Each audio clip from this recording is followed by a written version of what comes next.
Primero, pues darles las gracias, obviamente, a los doctores que accedieron a estar en este pequeño foro conversatorio titulado El Camino de la Investigación, Voces Multidisciplinarias, el cual estamos llevando a cabo en el marco de la 8ª Semana Nacional de las Ciencias Sociales, a la cual pues nos convocó Comexo. Igual, pues bueno, les reiteramos la dinámica, vamos a hacer algunas pequeñas preguntas o algunos pequeños puntos para abrir la discusión. Participarán respondiendo pues cada uno de los doctores que se encuentran aquí y posteriormente pues también ustedes podrán hacer preguntas, el público en general, o igualmente un doctor a otro podrá hacer alguna retroalimentación o algunos puntos de encuentro, y sobre todo pues el propósito de este foro es dar a conocer sus trayectorias, a lo que se dedican y también cómo ha sido este camino, pues de manera personal, un poco más subjetiva, cuáles son como estas dificultades a las cuales se han tenido que enfrentar, ¿no? En este camino de dedicarse a la investigación en distintas áreas. Así que como primer punto, pues bueno, me gustaría que cada uno de ustedes, el doctor Adán, el doctor Ponce, el doctor Germán, pues se presenten, nos digan su nombre, su institución, el tipo de formación que tienen, las líneas de generación y aplicación del conocimiento que trabajan, su contexto, etcétera. Si quisieran darnos pues esa pequeña semblanza para empezar. Si gustan, comenzamos con el doctor Germán. Ok, bueno, muy buenas tardes a todos. Muchas gracias, Saúl, por la invitación y mucho gusto y a todos los colegas y agradecer a toda la gente que se conectó. Un gusto estar aquí conversando charlando con todos ustedes. Bueno, yo soy Germán Omar Amaya Velasco, soy investigador en la Universidad de Guadalajara, trabajo en el área principalmente de la filosofía. Mis líneas de investigación son la estética, la filosofía de la tecnología y asuntos relacionados con la cultura digital y el arte contemporáneo. Pues esas son como las áreas generales de investigación que trabajo. No recuerdo qué otra pregunta me habías comentado. Pues el contexto, bueno, pues yo tengo aproximadamente pues más de 15 años trabajando en esto. Soy doctor en filosofía, doctor en estética y doctor en arte y cultura, y con formación, por supuesto, en filosofía, ¿no? Y bueno, más o menos esas es como unas líneas generales de quién soy, ¿no? Ok, muchas gracias, doctor. Si quieren, continuamos con el doctor Adán y luego el doctor Ponce. Muchas gracias, buenas tardes a todas, a todos. Los saludo con agrado desde Los Mochis, Sinaloa, México. Yo soy Adán Lorenzo Apodaca Félix. Trabajo en la Universidad Pedagógica del Estado de Sinaloa. Es una universidad estatal en la cual nos dedicamos a formar profesionales de la educación. Nosotros somos lo que antes éramos la Universidad Pedagógica Nacional. De ahí nace la Universidad Pedagógica del Estado de Sinaloa, la UPES. Las líneas de investigación que yo trabajo, aunque es un sistema de creencias, siempre lo digo, la formación de los profesores y la investigación educativa son los temas que me apasionan y que me han ocupado gran parte de mi trayectoria académica. Yo tengo 42 años de servicio, 42 años que egresé de una institución formadora de profesionales de la educación, como es la Escuela Normal de Sinaloa en Culiacán. He sido ponente, he sido tallerista, conferencista en distintos espacios de la República Mexicana. No pertenezco al Sistema Nacional de Investigadores, pero hago investigación, difundo investigación, y también en la medida de lo posible en los grupos de maestría y doctorado en los que interactuamos, pues asesoro tesis y doy seminarios de investigación, ¿no? Ese es en líneas generales la trayectoria, y es un gusto compartir con el doctor Ponce, el doctor Amaya, voces autorizadas de la investigación en el centro del país, esta otra vertiente, ¿no? Un gustazo, Gutiérrez, estar acá en este espacio de reflexión, de diálogo, de análisis, de que seguramente saldrán cosas interesantes. Muchas gracias por la invitación. Muchas gracias, doctor Adán. Para continuar, pues continuamos con la presentación del doctor Ponce. Sí, bueno, buenas tardes a todos, a todas, a todos. Muchas gracias por la invitación. Efectivamente, bueno, gracias, Saúl, colegas, compañeros y compañeras de la academia. Bueno, yo soy, mi nombre es Cristian Israel Ponce Crespo. Yo estudié la licenciatura en Sociología allá por, ya ni me acuerdo, por los años 90. Después, bueno, dentro de mi trayectoria formativa está que, bueno, hice una maestría en Ciencias Sociales en la Flaxo, en México, porque, bueno, hay diferentes sedes. Y posteriormente, ya estando aquí en el área académica de Ciencias de la Educación, que es donde laboro, ya llevo aproximadamente 19 años trabajando en el área académica de Ciencias de la Educación de aquí de la Universidad Autónoma del Estado de Hidalgo, que pertenece al subsistema de educación superior, en este caso de una universidad pública estatal, y cultivo varias líneas de investigación, sobre todo dos líneas interesantes, ¿no? Una que tiene que ver con esta parte de la formación científica, bueno, que se relaciona con las prácticas científicas de los académicos, pero que está relacionada también con estos procesos formativos y la parte esta de la conformación de cuerpos académicos, etcétera. Y la otra tiene que ver con este asunto de la formación ciudadana o formación en ciudadanía, sobre todo tanto en educación media superior como en educación superior. La cuestión es que, bueno, yo después cuando hice el doctorado, yo lo hice ya estando aquí como investigador de tiempo completo. En ese tiempo, en la Universidad de Hidalgo estaba la ventaja que uno podía entrar todavía en ese tiempo, ya no me acuerdo en qué año, pero bueno, hace 19 años, haciendo cuentas 2006, por ahí, 2007, existía la posibilidad de que uno podía, aún teniendo la maestría, podía uno concursar para una plaza de profesor de tiempo completo.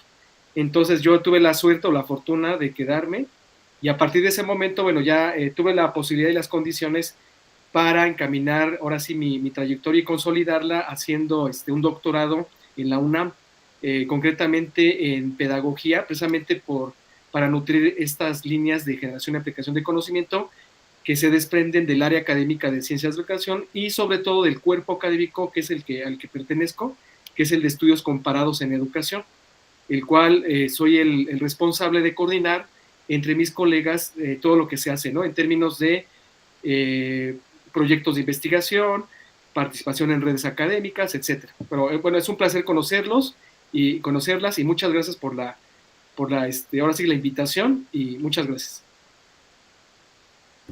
Muchas gracias, doctor Ponce. Bueno, ahora que ya tenemos un panorama general de los tres, pues como se pueden dar cuenta son áreas pues diversas, obviamente, dentro de las ciencias sociales y humanidades. Quizás la del doctor Ponce y el doctor Adán son pues más cercanas, ¿no?, en relación a la educación, pero pues sin duda, pues los tres son personas que aprecio mucho y que tienen trayectorias que para mí son bastante admirables. Si quieren, para continuar, pues me gustaría preguntarles acerca de cuándo ustedes, porque como mencionaron, pertenecientes o no al Sistema Nacional de Investigadores e Investigadoras, hacen investigación. Entonces me gustaría preguntarles cuándo comenzó este interés, si fue desde la licenciatura, cómo fue que decidieron estudiar un posgrado, cuáles fueron sus primeros acercamientos, es decir, si en su tiempo había algunas actividades de investigación temprana, como ahora lo es los veranos de investigación, etcétera, y si realmente hacer investigación era parte de su plan de vida, cuál es el modo en que ustedes conciben la investigación, si pudieran comentarnos un poco al respecto, e igual, quien guste comenzar y pues quien siga. Pues el doctor Amaya ya abrió. Adelante, doctor. En ese orden, bueno, no, pues es que, bueno, está bien, yo comienzo muy bien, gracias, Adán. A ver, yo, por ejemplo, comencé a estudiar justamente filosofía, la licenciatura en filosofía por ahí en los 90 también, y pues realmente, justamente por el hecho de haber comenzado este tipo de formación dentro de mi proyecto sí estaba esta cuestión de la investigación, ¿no? Porque evidentemente la filosofía, además de la docencia, el otro proceso necesario para el pensamiento filosófico es la investigación. Y mi acercamiento con la investigación también estuvo desde que era estudiante, porque yo comencé a trabajar como auxiliar de investigador de dos historiadores que hacían historia de la educación. Y esto a mí me permitió justamente fortalecer mucho, más allá de la formación que recibí en la licenciatura, pues fortalecer mi perspectiva de lo que es la investigación, ¿no? Desde una perspectiva más histórica. Entonces, esto a mí me enriqueció mucho y me permitió realmente dimensionar todas las implicaciones que tiene el trabajo. Luego, evidentemente, estudié una maestría también en, en filosofía, y durante algún tiempo me dediqué prácticamente después de la maestría a la docencia. Luego estudié un doctorado en París en estética, y toda mi trayectoria ha estado justamente vinculada con este proceso de la investigación. Luego, cuando regreso de París, que también entré yo en una crisis, ¿no? De haber vivido en el extranjero y todo esto, y además que el doctorado que estudié allá en París, a diferencia de los doctorados en Latinoamérica, que eso quiero mencionarlo, no se crean que Europa tiene la panacea formativa, ¿no? En Latinoamérica hay muy buena formación y hay muy buenos posgrados. Y yo sentía que me faltaba algo, ¿no? En mi proceso formativo, y decidí estudiar un segundo doctorado en arte y cultura. Y no lo hagan, digo, todas esas ganas que tengo tienen que ver con un desgaste también intelectual, ¿no? Pero bueno, lo que quiero mencionar es que en este segundo doctorado que estudio en arte y cultura en la Universidad de Guanajuato, esto me permitió realmente fortalecer mucho el trabajo, sobre todo el diálogo con pares, con académicos, con profesores, etcétera, ¿no? Algo que siento que me faltó mucho en la formación en Europa. Entonces, bueno, a raíz de ahí, yo me he dedicado a esto de la investigación. Por supuesto, el SNI me fortaleció mucho la posibilidad de acceder a otras, incluso a otro estatus como académico, ¿no? Que me garantiza la posibilidad de acceder también a otros diálogos, otros trabajos, otras investigaciones en la misma universidad, ¿no? Entonces, más o menos esa es como como atendiendo a la pregunta que nos hace Saúl, ¿no? Sí, igual ahorita podemos intervenir más. Muchas gracias, doctor Germán. No sé quién guste continuar. Yo, Gutiérrez.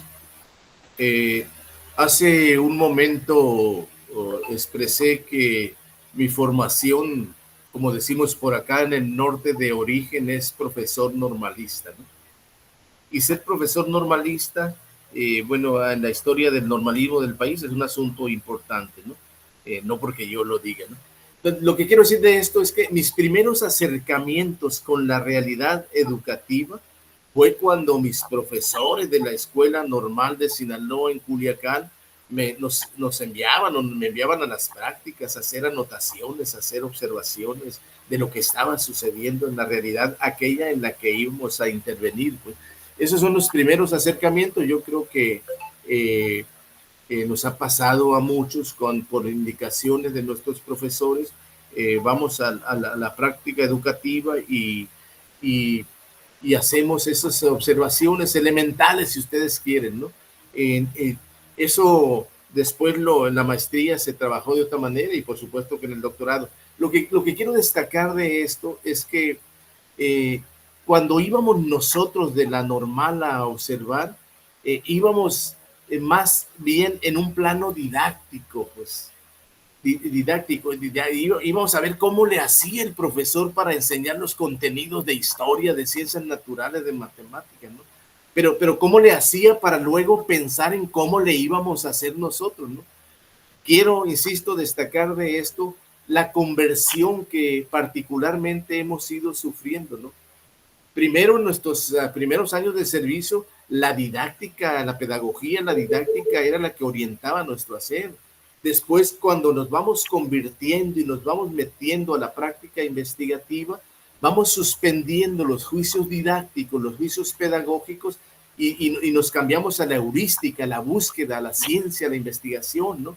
Yo creo que esa es una conversión que en mí ha operado, ¿no? Pero en mí yo he operado en cientos de profesores o en cientos de investigadores, ¿no? Esa conversión, sobre todo a los que somos normalistas de origen, ¿no? Cómo esa conversión de inicio del plano de la didáctica y la pedagogía la hemos ido transformando conforme van pasando los años, ¿no? No quiere decir esto que sea como negativo, despectivo o que sea de otro nivel el observar en un plano desde la pedagogía, desde la didáctica, ¿no? Yo creo que son las primicias, son los inicios de esta, como Gutiérrez bien dice, esta ruta de la investigación, ¿no? Entonces, es muy lejano hablar. Yo egresé en los 80 de la escuela normal y es muy lejano hablar en aquellos tiempos de la figura del investigador educativo, ¿no? Empezaba a vislumbrarse alguna idea, pensar que los profesores de educación básica pudieran hacer posgrados era como un objeto lejano, ¿no? Entonces, lo que quiero destacar de esto es que la investigación educativa no estaba en mi proyecto de vida. Me fui metiendo a esta ruta de la investigación educativa, fui abrevando, fui aprendiendo, y no es que ya lo sepa todo, ¿no? Soy un novato en investigación con muchas ganas de aprender y estamos abrevando de la tarea de investigación. Como en pedagogía dicen Bisalberri y Evagnano, que siempre hay un sentido de inacabamiento. Yo también diría lo mismo en investigación. Siempre hay un sentido de no acabar, siempre hay cosas inconclusas, siempre hay motivos donde uno se pare, donde uno dialogue, a los espacios donde vaya, surgen motivos para la investigación educativa. Entonces, creo que esos primeros acercamientos, en términos ya de cerrar esta participación, fueron muy elementales, y conforme nos íbamos adentrando a intentar comprender el vasto mundo de la educación, esos juicios de profesor se fueron transformando en juicios de investigador. Y aquí estamos tratando de aprender los mecanismos de la investigación, los fundamentos de la investigación, como todo novato. Creo que en mí y en muchos profesores normalistas así ha sido esa conversión, ¿no? Debo decir también que se enojan mucho en los foros donde voy de CONICET, con los Congresos Nacional de Investigación sobre Educación Normal. En las normales se han dedicado a formar profesores, y la investigación hace esfuerzos por institucionalizarse, sin embargo no se ha logrado, pero sí se están haciendo esfuerzos importantes. Por eso cierro mi participación. Muchas gracias, doctor Adán. Continuamos con el doctor Ponce. Sí, gracias. Pues el interés primero por estudiar en posgrado se dio en mí por el conducto en este caso, mi director de tesis de la UAM Azcapotzalco, el doctor Raúl Rodríguez Guillén, que en ese tiempo, pues, estaba la modalidad, habría que revisar estas modalidades de titulación, pero en ese tiempo, en los años 90, estaba todavía la titulación por tesina, por tesis, y ahorita ya no me acuerdo cuáles otras modalidades. Y entonces a mí, mis primeros pininos precisamente fue el haber hecho no una tesis, sino una tesina, y eso como que me empezó a despertar como la curiosidad, ¿no? De dejarte como en un vacío, de decir, haber hecho bien las preguntas de investigación, redacté bien la hipótesis, redacté bien la ruta metodológica, es decir, todo este entramado, ¿no? Que se comentaba que implica una serie, un deshacer, o esta reconversión o esta conversión, ¿no? Que se comentaba hace ratito, pero en mi caso de repente dices, bueno, ¿cómo hago investigación? Pues investigando. Y entonces efectivamente es agarrar al toro por los cuernos y empezar como a tener ese pequeño interés que se va como construyendo, diría yo, y en la medida en que uno va cometiendo también errores, en el sentido de que pues haces una tesis, por ejemplo, en una maestría, ¿no? Y de repente dices, híjole, como que me faltó profundizar más en esto, en aquello, te vas dando cuenta la importancia de definir bien tu objeto de investigación, definir bien tu instrumental, definir bien el aparato teórico-metodológico, es decir, toda la parte que engloba, ¿no? la estructura de una tesis, porque al final de cuentas es la finalidad de la ciencia y de cualquier ciencia, ¿no? a final de cuentas es construir o generar nuevo conocimiento científico certificado.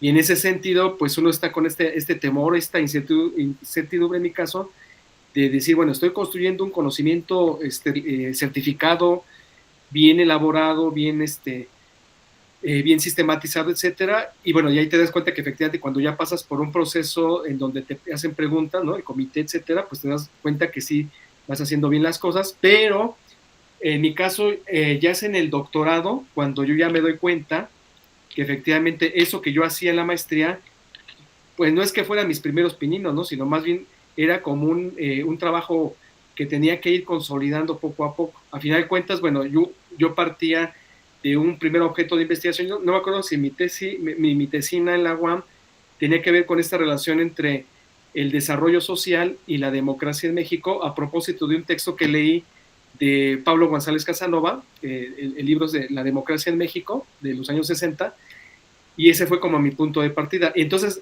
cada que yo reviso ciertos textos que para mí son como importantes, ahí es cuando yo empiezo a problematizar, digo, ay, como que esto lo puedo abordar así asado, y empieza uno a desarrollar este pensamiento, no sé si llamarle reflexivo, creativo, porque a final de cuentas lo que hace también falta es esa parte, ¿no? O sea, cómo enseñarle a los futuros investigadores e investigadoras desarrollar eso, ¿no? Es decir, buenas preguntas de investigación, buenos objetivos de investigación, y por eso yo decía que uno hace investigación investigando y uno aprende, ¿no? En la medida en que uno se va implicando, ¿no? En el proceso, etcétera. Y en ese sentido el interés por el posgrado nace en esa parte cuando yo ya estudié en el doctorado, pues ahora sí ya soy como un pavo real, porque más la experiencia que yo voy teniendo acá en el área, más el contacto con mis colegas, porque hay colegas más mayores que yo, no es que yo sea el chavo, pero hay colegas más grandes que yo que tienen ya cierta consolidación en sus campos de estudio, ¿no? En sus líneas de generación y aplicación de conocimiento, y eso a mí en lo personal me fue nutriendo, ¿no? Me fue nutriendo. Y lo que sí debo decir es que sí agradezco mucho, ¿no? El que me hayan compartido, digo, hay unos colegas que ya se jubilaron, etcétera, pero sí agradezco mucho, ¿no? Que hayan compartido sus saberes, sus conocimientos, sus experiencias dentro de mi trayectoria formativa. Y regresando ya rápidamente a esta parte de cuando hago el doctorado, pues ahí ya soy como un pavo real y digo, no, pues es que ya sé lo que quiero investigar en concreto, ¿no?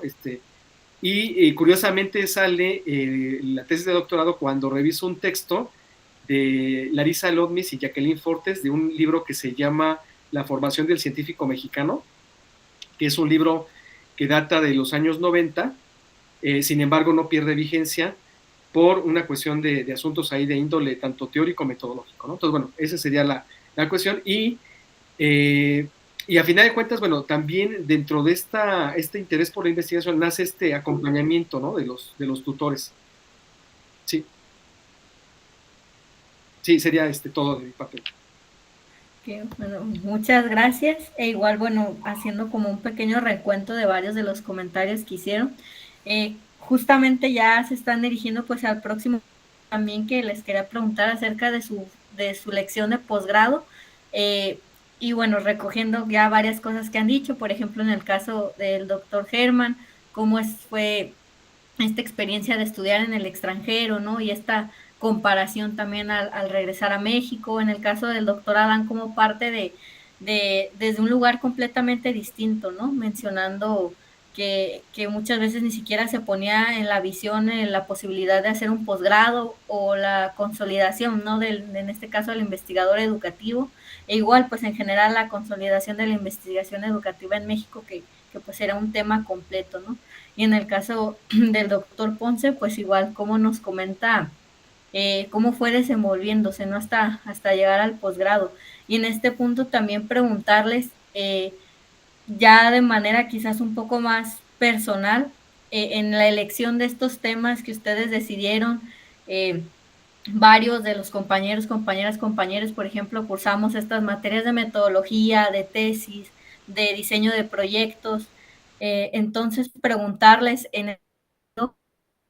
cómo fue personal elegir sus temas, si ustedes creen que tienen una relación más allá de lo académica con estos temas que trabajan, y también por otro lado, cómo han sentido el apoyo de las instituciones en las que han estudiado, ¿no? Ya como mencionan, pues diversas, saber cómo han sentido ese apoyo institucional o qué desventajas o desafíos creen que han atravesado y que también podrán atravesar estudiantes al momento de quererse consolidar como investigadores.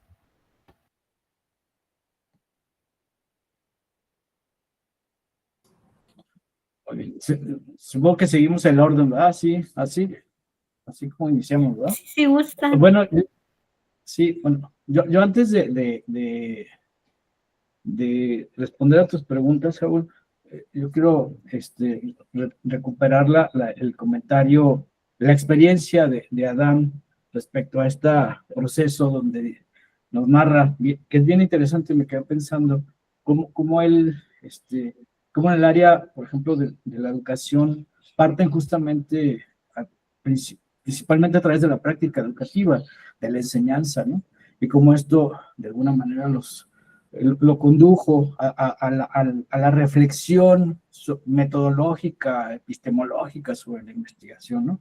Y en este caso, digo, por ejemplo, en mi caso fue al revés, ¿no? O sea, el hecho desde el momento en que decido elegir estudiar, desde el momento en que decido estudiar filosofía, de alguna manera ya estaba en mi concepción de vida, pues la posibilidad de ser un investigador en algún momento de mi vida, ¿no? Y esto me conduce, evidentemente, a la docencia, ¿no? Y la pregunta, pues, ¿cómo enseñar, no? Porque aquí nos enfrentamos que no todo investigador es un buen docente, ¿no?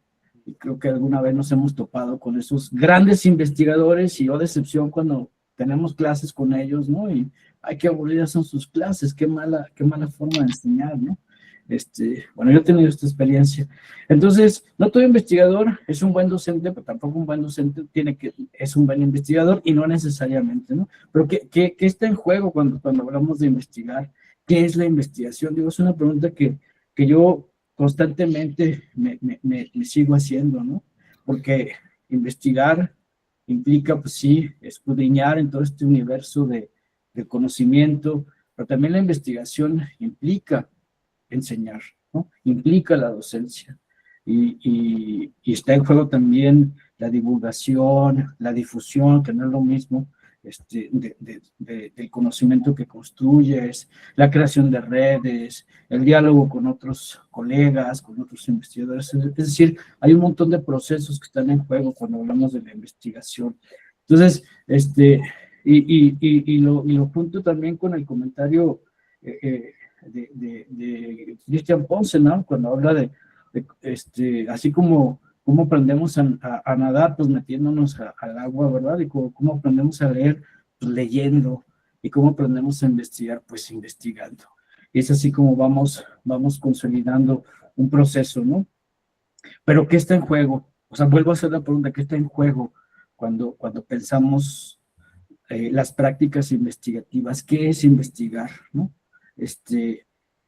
¿Qué hacemos cuando investigamos? ¿No? Digo, son preguntas que a lo mejor me gustaría compartirlas y con todos y hacer nuestras reflexiones juntos, ¿no?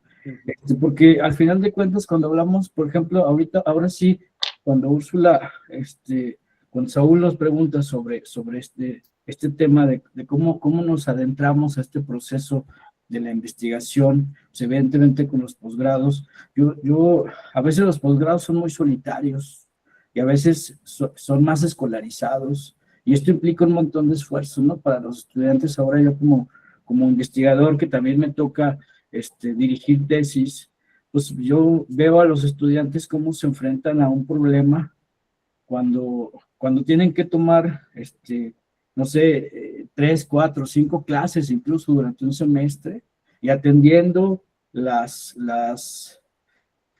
lecturas de cada profesor, y entregar trabajos para cada profesor, y al mismo tiempo tiene que estar haciendo su propia investigación de tesis, ¿no? Porque tiene 2 años para titularse, bueno, 3 les da el CONACYT, 1 año extra, ¿no? Para poder titularse. Entonces la pregunta es, ¿cómo logran los estudiantes formarse en términos de contenido y al mismo tiempo estar investigando, ¿no? Es todo un programa, pero eso también nosotros lo vivimos, ¿no? Yo lo viví en su momento, ¿no?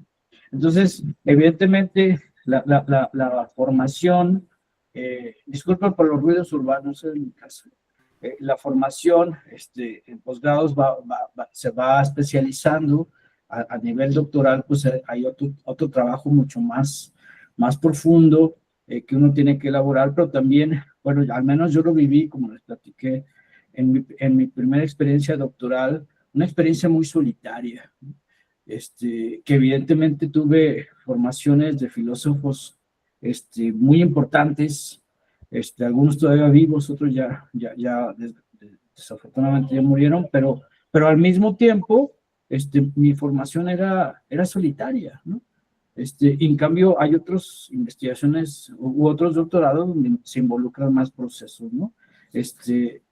Bueno, por lo pronto, dejo aquí mi intervención. Ahorita continúo.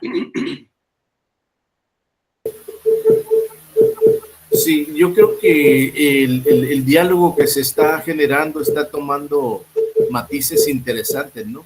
Si bien hay una definición genérica de lo que significa investigar, pero investigar en filosofía, investigar en pedagogía, investigar en educación, tiene sus particularidades distintas, ¿no? Y sus procederes un tanto distintos, ¿no? Por la especificación del objeto a investigar. Yo sostengo la idea de que en investigación educativa se investiga para dos cosas, ¿no? Primordialmente, ¿no? Para generar conocimiento educativo, para generar teoría y para transformar las prácticas.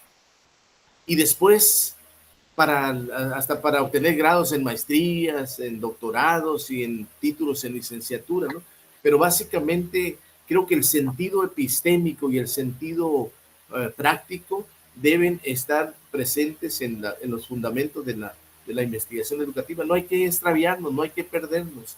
Se investiga en educación para generar conocimiento y se investiga para transformar las prácticas.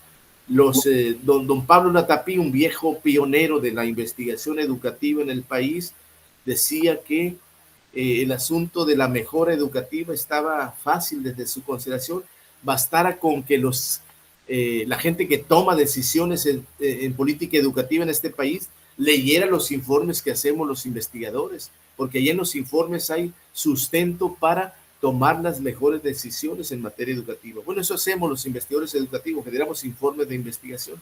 Ahora, los temas como aquella vieja canción de Joan Manuel Serrat, ¿no? Las pequeñas cosas, ¿no? De pronto surgen los temas. Yo estaba en San Luis Potosí escuchando a Javier Loredo de la Ibero y dice que habló de los profesores exitosos. Esa idea de Loredo me llamó mucho la atención y vine acá a Los Mochis a hacer una investigación sobre los profesores exitosos. Entonces, lo que quiero decir con esto es que los temas pueden surgir de una nota del periódico, de una noticia de la red, de una consulta, están en muchas partes, pues. Entonces, el investigador debe estar muy atento porque en cualquier momento puede surgir el motivo de la investigación. Entonces, no es casual cuando los profesores de metodología de investigación mandamos a nuestros alumnos a que observen, ahí están los problemas, que vayan a la realidad educativa, ahí están los problemas. En la realidad educativa están los problemas porque acá los podemos teorizar, los podemos ver desde distintas aristas, pero ver el problema en la realidad yo creo que es el trabajo del investigador educativo, ¿no? Ahora,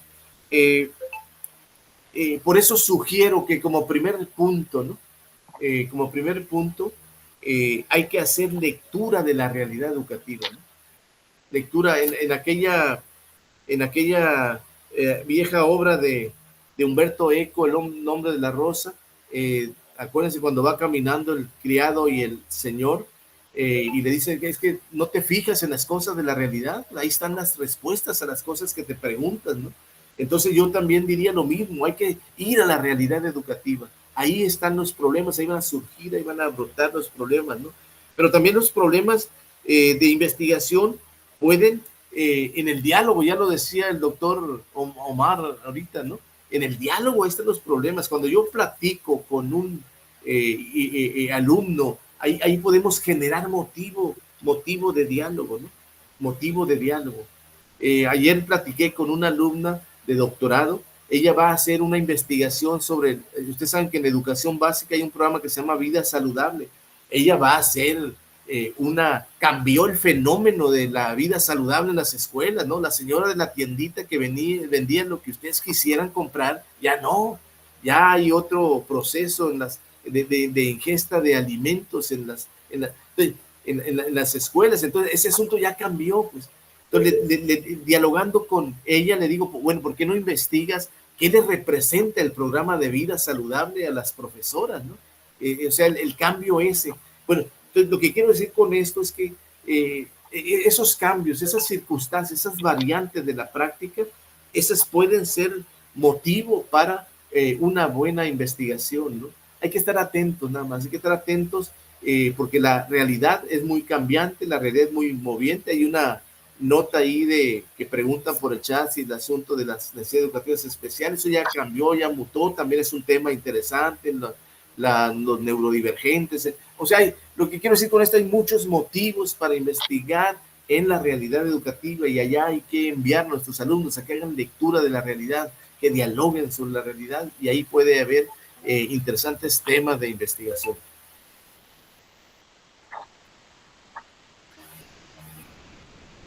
Gracias.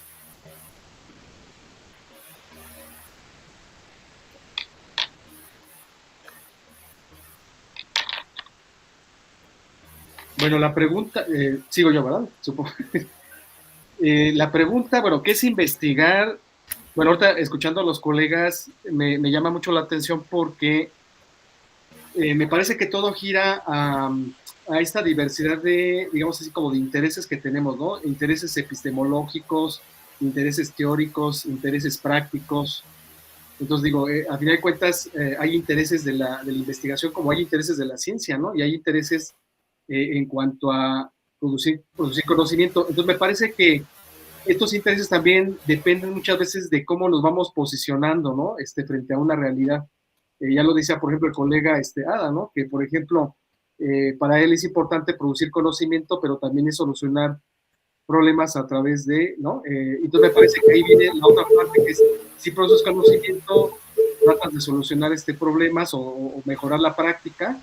Entonces me parece que ahí va a depender, me parece que de los posicionamientos que tengamos frente a lo que nos interesa investigar, porque, por ejemplo, yo puedo investigar un mismo tema, pero desde diferentes aristas, ¿no? Es decir, en ciencias sociales y en las humanidades, bueno, está esta forma de abordarlos desde una mirada, digamos así, como positivista, una perspectiva a lo mejor más crítica, una perspectiva como más hermenéutica. Entonces, tenemos como diferentes frentes, ¿no?, para abordar un mismo objeto de investigación, y lógicamente eso también va determinando el tipo de preguntas que vamos a plantear.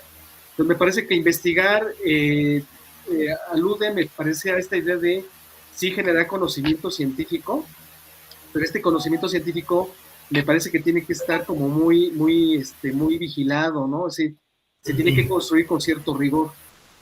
Entonces, y ese rigor obedece a la parte de cómo planteamos correctamente las preguntas de investigación, cómo planteamos el entramado metodológico, ¿no? O sea, con cierta rigurosidad, con cierta... eso me parece que investigar apunta a eso, ¿no? Que si queremos generar conocimiento importante, ¿no? Que tenga un impacto en la sociedad también, hay una comunidad de científicos que entre nosotros nos estamos así como revisando, ¿no? Vigilando. Así como hay revistas depredadoras, ¿no? Por ejemplo, pues también hay entes depredadores, ¿no? Que de repente dices, bueno, nada más están así como publicando, pero dices, bueno, ¿y dónde queda el conocimiento genuino, ¿no? El conocimiento certificado. Eso incluso me parece que son otros temas de investigación porque le apuntan a esta parte de las prácticas académicas o científicas, pero desde un punto de vista de la integridad, ¿no? Científica, desde la ética de la investigación, etcétera. Entonces, bueno, eso también abre un panorama, ¿no? Para problematizar nosotros como académicos y los futuros investigadores, ¿qué estamos haciendo, ¿no? Para evitar este tipo de problemas que me parece ahora con la inteligencia artificial, ojalá que no pase, pero bueno, ya se están planteando algunos asuntos, no solamente aquí, sino en el extranjero.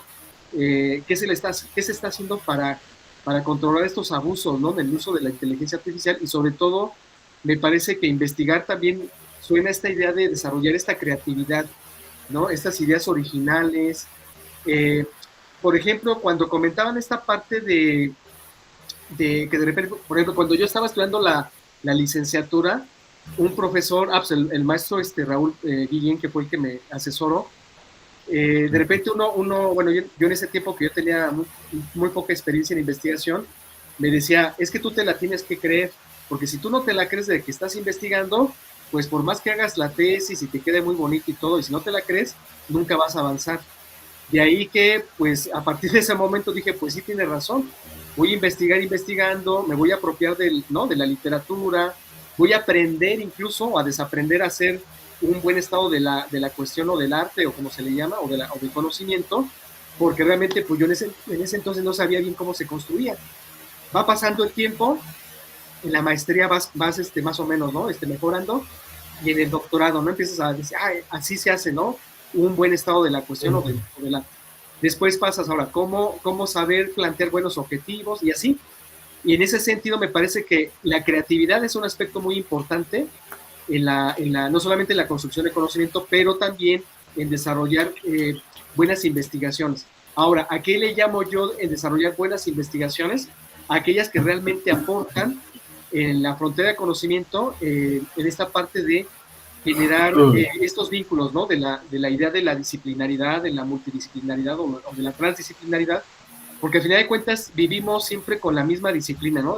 Uno se posiciona siempre desde bueno, yo me posicionaba antes desde la sociología, pero cuando después hice el doctorado en pedagogía en la UNAM, dije, a ver, voy a tener que hacer un exorcismo académico para entonces quitarme un poquito este bagaje teórico que tengo de la sociología, tanto macro como micro, ¿no? Entonces digo, a ver, voy a acercarme un poco más a la pedagogía, qué tipo de pedagogos me pueden servir.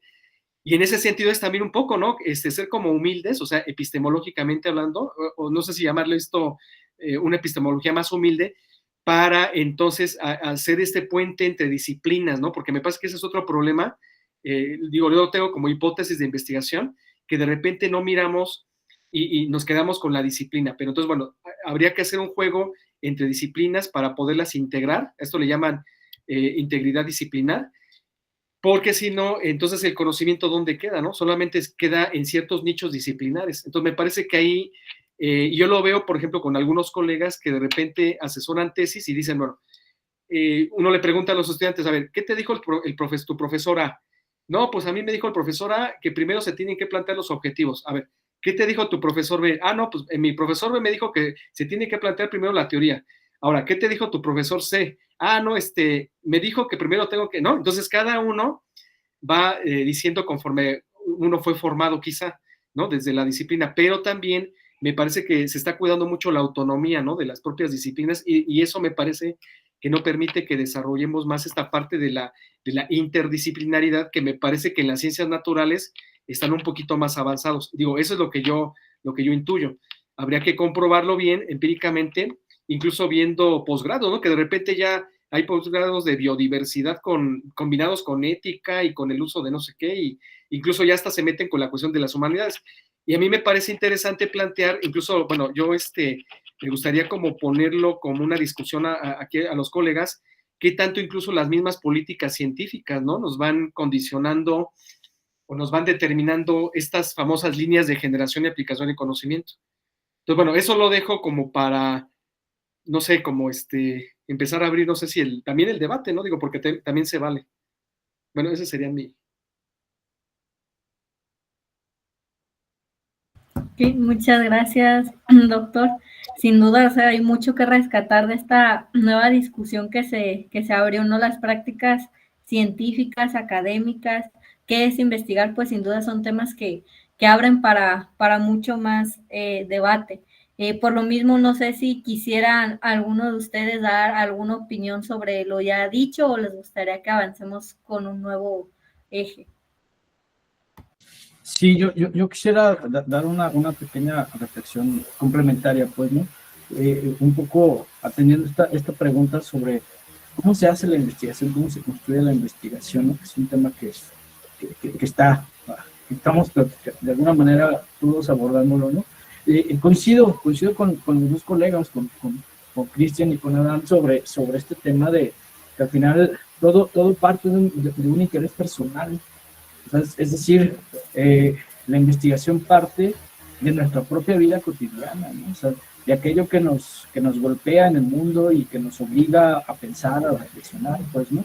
Y esto implica un diálogo con el mundo, un diálogo con la realidad, un diálogo con las cosas, ¿no? Con esta cotidianidad que tenemos enfrente de nosotros, ¿no? Pero también implica un diálogo con nosotros, ¿no? Con los otros académicos, con los otros estudiantes, con los otros seres humanos que están frente a nosotros y que nos hacen también espejearnos y reconocer y redimensionar los problemas que vamos abordando, ¿no?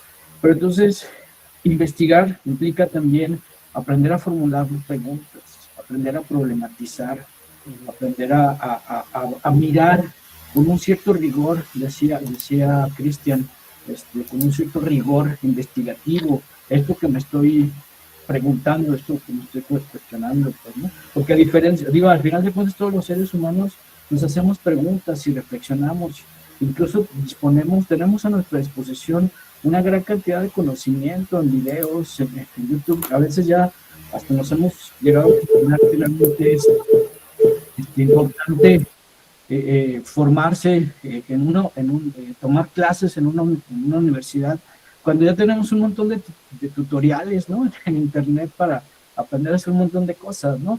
Pero al final de cuentas, la investigación implica un proceso riguroso y una disciplina y un modo de abordaje que implica también el desarrollo de ciertos procesos metodológicos, ¿no?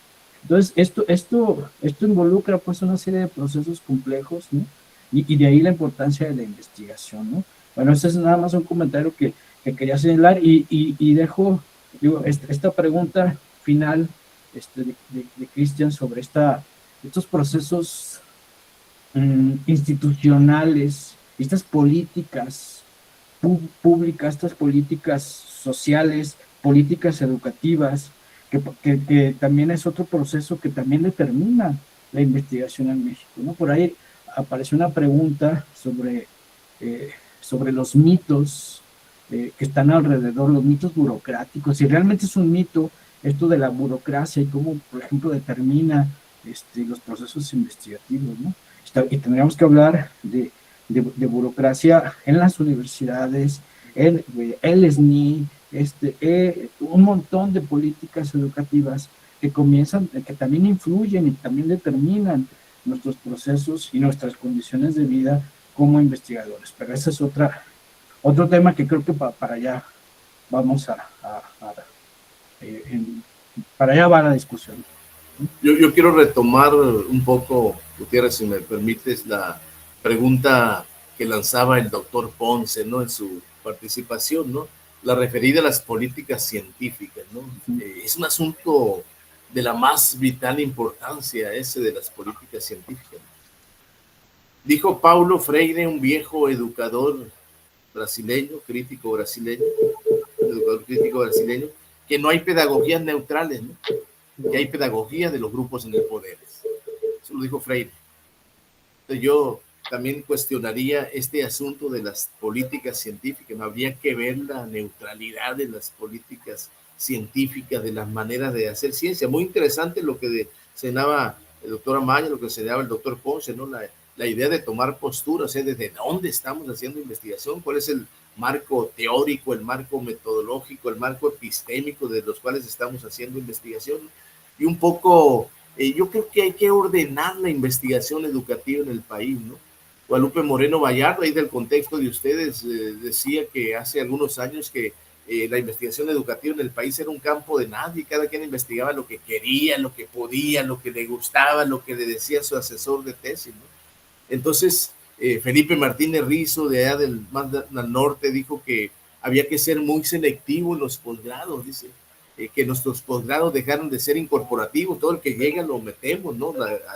Hay que seleccionar las personas que tienen vocación investigativa, ¿no? Detalles de naturaleza creo que se cruzan en esta mesa de diálogo. Lo que yo también sostengo en los seminarios en los que interactúo, yo digo que hay que dejar de hacer investigación por encargo académico. Yo denomino encargo académico para para obtener grados en maestría, doctorado, diplomas en las especializaciones, títulos en la licenciatura, ¿no?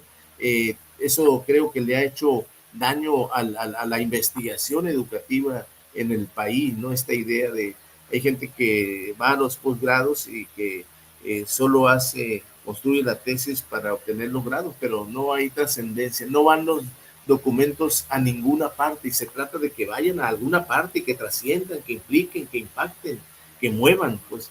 Entonces, retomo esto a provocación del doctor Ponce, que hace un momento planteaba una interesante pregunta, ¿no?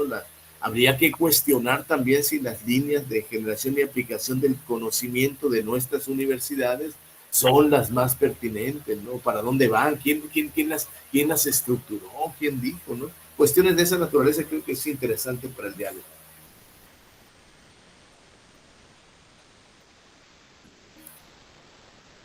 No sé si guste replicar algo, doctor Ponce.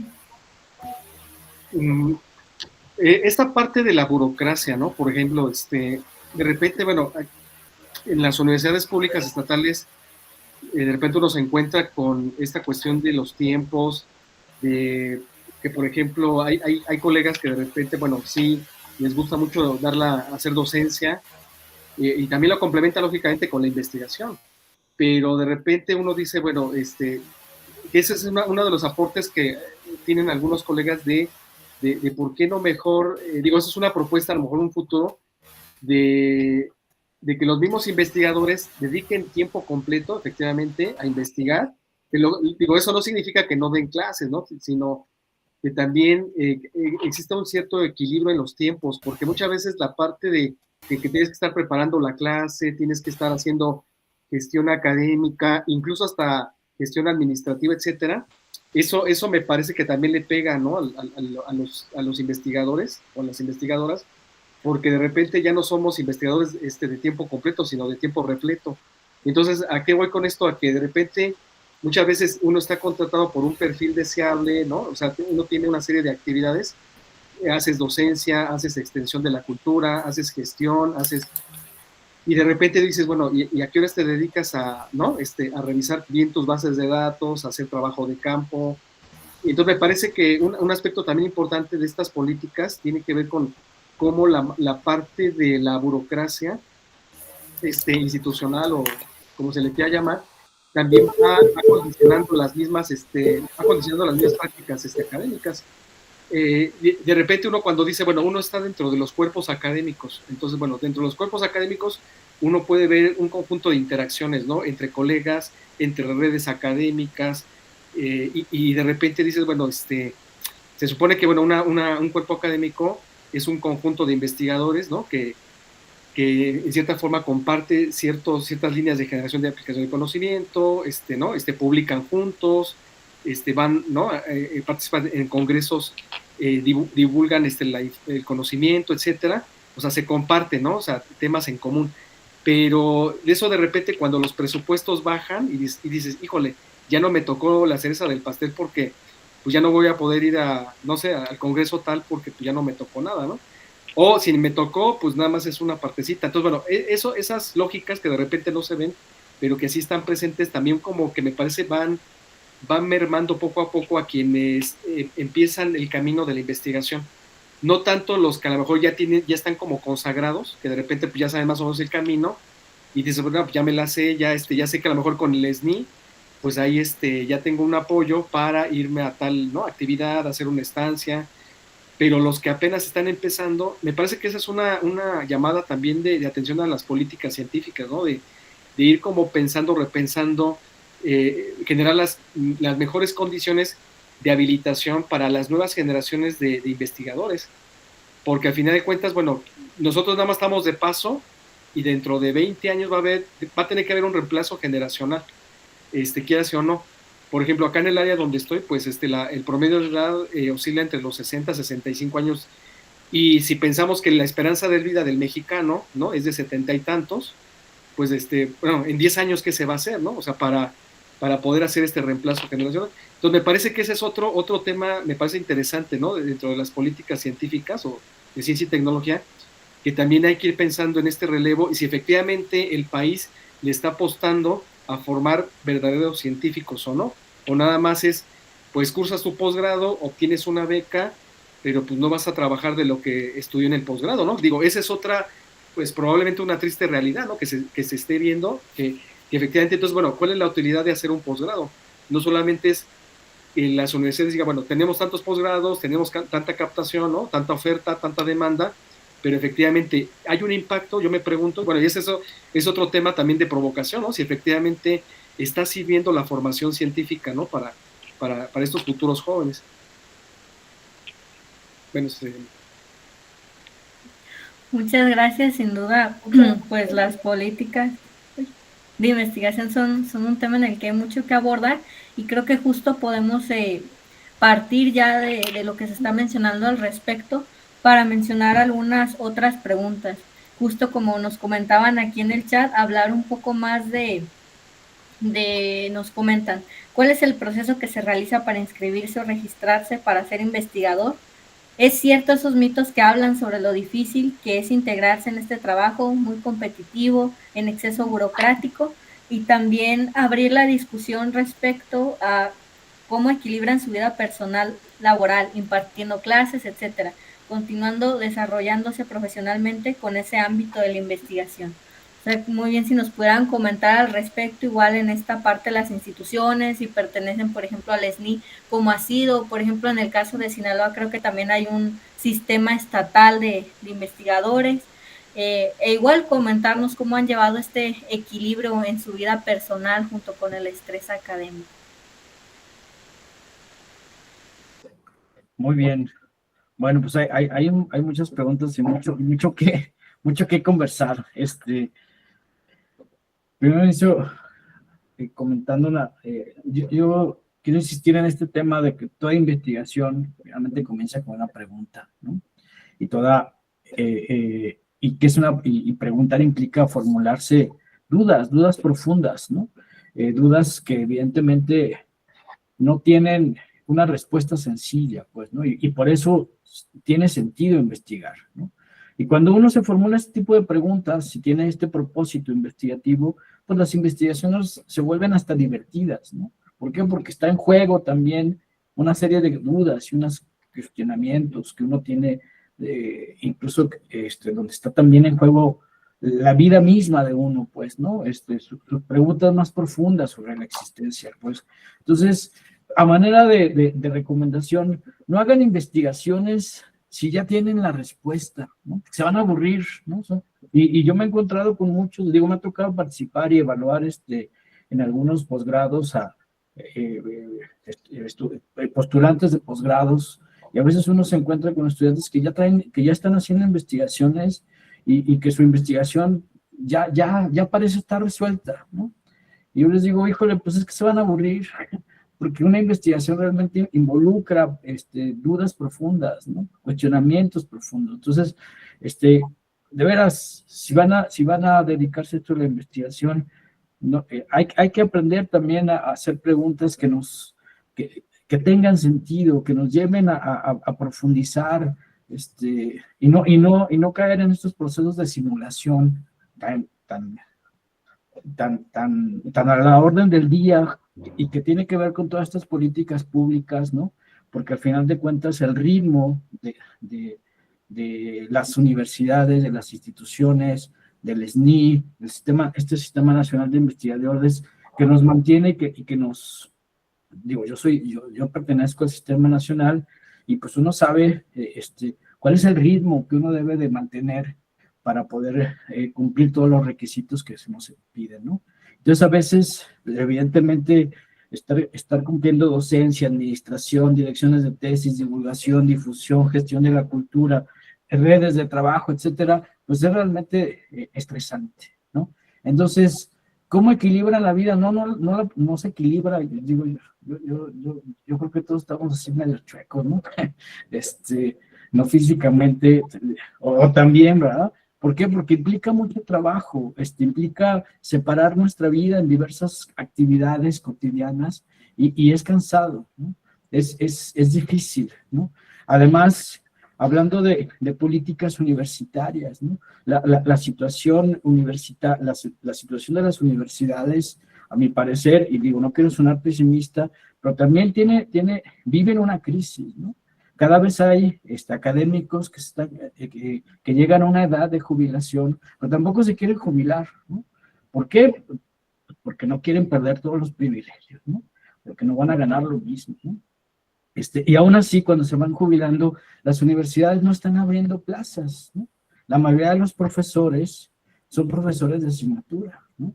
Y esto está generando una crisis universitaria, ¿no? Esto parece muy pesimista, pero realmente, y atendiendo al comentario que hacía Cristian, idealmente, ¿cómo realmente podemos hacer políticas para empezar a insertar a los jóvenes que están comenzando a hacer investigación, ¿no? Y digo, es un problema y está en juego un montón de problemáticas en términos económicos del país, ¿no? En términos políticos, ¿no? Pero hay que empezar a reflexionarlo, ¿no? ¿Por qué? Porque digo, pues nosotros estamos de paso, ¿no? ¿Quién va a continuar haciendo investigación y bajo qué condiciones, ¿no? ¿Por qué? Porque cada vez hay menos condiciones también para garantizar el trabajo académico, ¿no? Y esto, ya por último, quiero mencionar, digo, esto es algo que yo he analizado. México invierte mucho en educación. México invierte mucho en becas, ¿no? Mucho más que en muchísimos países, incluso europeos, ¿no? Becas para el extranjero, sistemas de investigación. Hay mucho dinero que se le invierte a la formación, a la investigación. Pero el problema es a dónde se va. Cuando, por ejemplo, un estudiante se va a estudiar al extranjero, un posgrado, y luego cuando regresa, pues nadie le garantiza un buen trabajo en ninguna universidad. Entonces hay una fuga, ¿no? Porque muchos de estos estudiantes prefieren quedarse en el extranjero, ¿no? Prefieren casarse allá y conseguir trabajo allá. ¿Por qué? Porque no hay garantías de conseguir una plaza de investigación, no hay garantías de investigar, ¿no? Porque los estudiantes que llegan con doctorado y ganan 2, 3 salarios de profesor de asignatura, pues, ¿no? Entonces, este problema está presente, pues, ¿no? Entonces, ¿cómo resolver estos conflictos? Hay mucho que analizar al respecto, ¿no? ¿Cómo garantizar un sistema que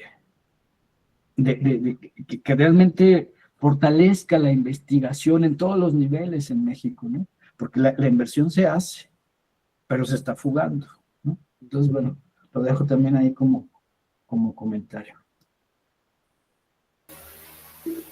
Bueno, yo creo que ha sido muy interesante el motivo del diálogo, ¿no? Estos caminos de la investigación, como ya se mencionaba, las bifurcaciones que tiene este recuento que estamos haciendo.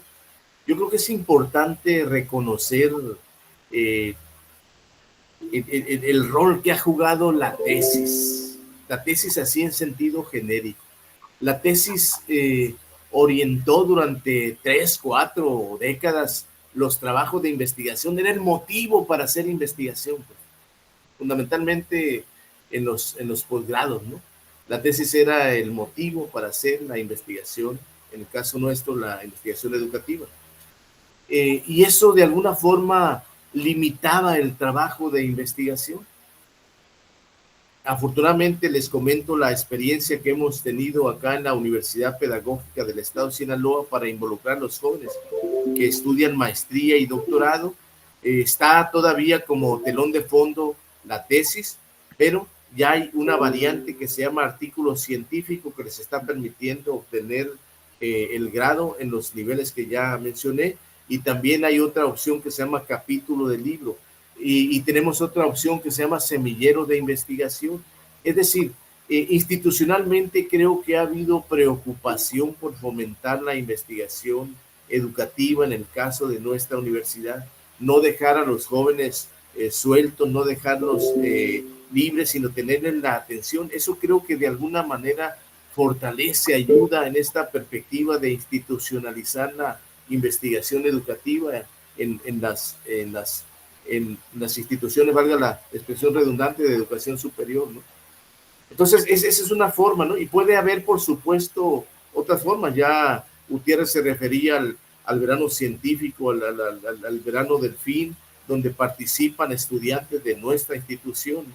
Entonces, no los estamos dejando solos. Creo que tendríamos que ponerle mucha atención a los procesos de formación de investigadores educativos, ¿no? Como decía el doctor Ponce hace un momento, los relevos generacionales deben llegar, y entonces vamos a tratar de dejar en buenas manos este asunto de tan vital importancia como es el de la investigación educativa, ¿no? Entonces yo creo que al interior de las instituciones hay que abrir las opciones para que se institucionalice la investigación. Creo que eso le haría mucha falta. Hemos estado en déficit en las funciones sustantivas del esquema universitario en el país, ¿no? Y respecto de vida personal y profesional, pues a veces se confunden mucho los roles, ¿no? Tratamos, en el caso particular, tratamos mucho de que lo que hacemos profesionalmente embone, coincida con nuestros asuntos de la vida personal, ¿no? Yo quiero decirles, ya lo dije de inicio, lo repito, yo no estoy en el Sistema Nacional de Investigadores por muchas circunstancias, pero en defensa hago un tipo de investigación que yo la denomino marginal, ¿no? Yo hago investigación, pues, o sea, lo que hace un miembro del Sistema Nacional, del Sistema Estatal, yo lo hago, yo lo dialogo con los alumnos, creo que en el espacio donde se debe dialogar, y a mí no me da envidia, a mí me da mucho gusto cuando un colega es aceptado en el Sistema Nacional de Investigadores, me da mucho gusto, lo comparto, lo felicito, cuando un colega es aceptado en el Sistema Estatal de Investigación.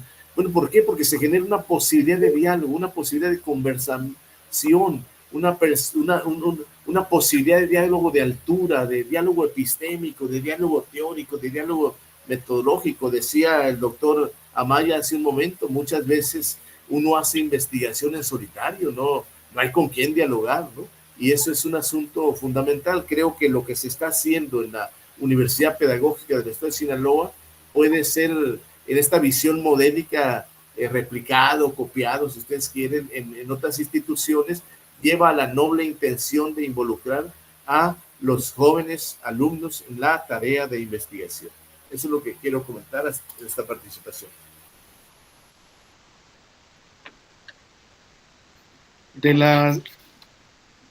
Bueno, se plantean dos cuestiones, ¿no? ¿Cuáles son los requisitos para ser investigador o investigadora? Y el otro, si no me recuerdo, tiene que ver con algo así como el estrés, ¿no? ¿Cuál es el estrés académico que viven los investigadores o las investigadoras? Con relación a los requisitos para ser investigador o investigadora, me parece que no hay como tal, desde mi punto de vista, un requisito, ¿no? Que diga, bueno, este es el reglamento, los requisitos o los criterios para decir, bueno, vas a ser investigador por esto y aquello, sino más bien me parece tiene que ver con este interés genuino que se va desarrollando, que se va construyendo con relación a la ciencia, ¿no? O a las múltiples ciencias.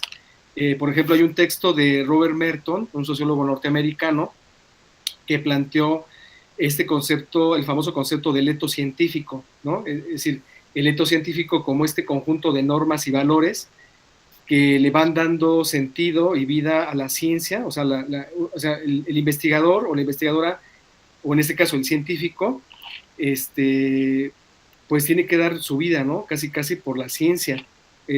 Es una parte como afectiva, ¿no? Es decir, como el interés genuino de la ciencia. Entonces, por ejemplo, yo lo que veo es más bien que como tal no existe un requisito para ser investigador. Nace y se va desarrollando conforme nos vamos involucrando, ¿no? Vamos desarrollando un tema que nos interesa investigar, no por imposición, sino porque nos interesa, realmente es genuino, y en esa medida vamos aprendiendo, ¿no? Es una especie de dialéctica ahí interesante. Ahí, por ejemplo, aquí la pregunta es, bueno, para que la ciencia no desaparezca, pues se necesita entonces que estas mismas políticas de ciencia y tecnología pues prioricen, ¿no?, la formación de futuros científicos, pero no solamente es la formación de futuros científicos, sino generar las condiciones institucionales, materiales para poderlos absorber. Y esto que comentaban los colegas, que es muy cierto, ¿no?, que es un fenómeno que se está dando, no es de ahorita, esta parte de las fugas de cerebro, de los estudiantes que están siendo sobrecalificados, ¿no?, cuando hacen incluso un postdoctorado o 2 postdoctorados y de repente dices, híjole, ¿quién los va a contratar? Entonces me parece que ese es otro problema, no sé si estructural, que me parece que sí, y ahí las políticas científicas tendrían que echar un vistazo, ¿no?, hacer una nueva reingeniería, ¿no?, en términos de estas nuevas políticas de ciencia y tecnología. Y con relación a esta parte del estrés académico, pues es parte de la vida de la investigación, ¿no?, o sea, de aquel académico o académica que se tiene que acostumbrar a que tiene que dormir, desvelarse. Por eso yo decía, es vivir para la ciencia, o sea, la ciencia tiene sus propios valores, sus propias normas, y entonces, lógicamente, debe de haber una ética de la investigación, lógicamente, detrás de eso, al momento de que nosotros estamos construyendo los datos, validamos los instrumentos, piloteamos el instrumento, vamos a campo. Por ejemplo, un aspecto que es importante es no inventar los datos, ¿no? Por ejemplo, no mentir cuando uno está compartiendo información. Ese tipo de cosas y otras más tiene que ver con esta cuestión de la ética de la investigación. Eso me parece que debe de existir y debe de permear en todo el currículum de la formación de los posgrados. Incluso yo me atrevería más atrás, en la formación profesional o de pregrado, enseñarles a los chicos a cómo citar correctamente las fuentes de información para evitar el famoso plagio, ¿no?, el plagio académico. Eso me parece que también es muy interesante.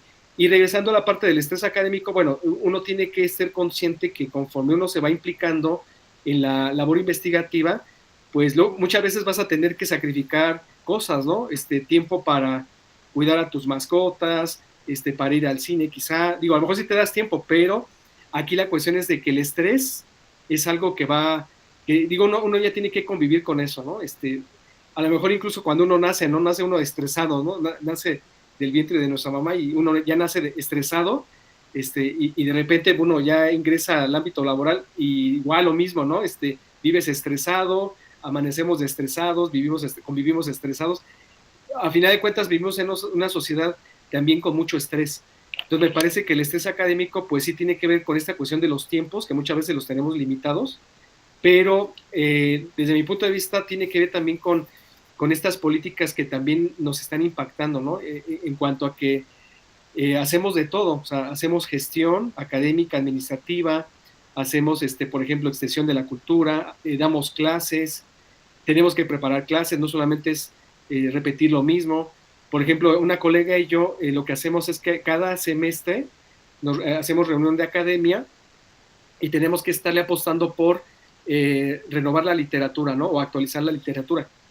Y eso es muy importante porque eso nos permite decir, es que fíjate que aquí este autor que decía tal cosa ya no está tan actual que digamos, ¿no? Porque entonces ya hay otro escenario, hay otro contexto, y eso nos ha servido mucho para nutrir incluso hasta los mismos programas. Entonces me parece que eso es muy importante, ¿no? La parte del estrés académico, saberlo controlar, pero en la medida en que uno se va implicando, va uno aprendiendo, ¿no?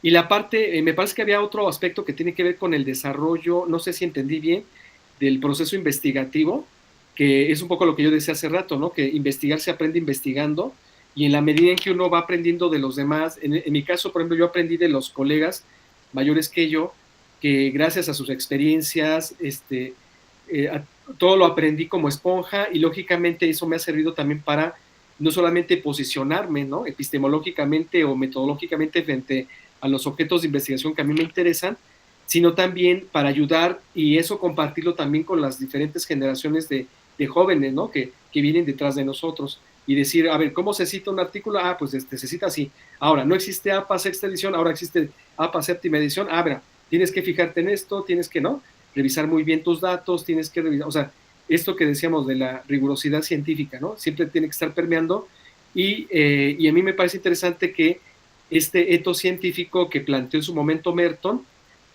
pues es un referente importante, ¿no?, que todo investigador o todo científico tenemos que llevar a la práctica.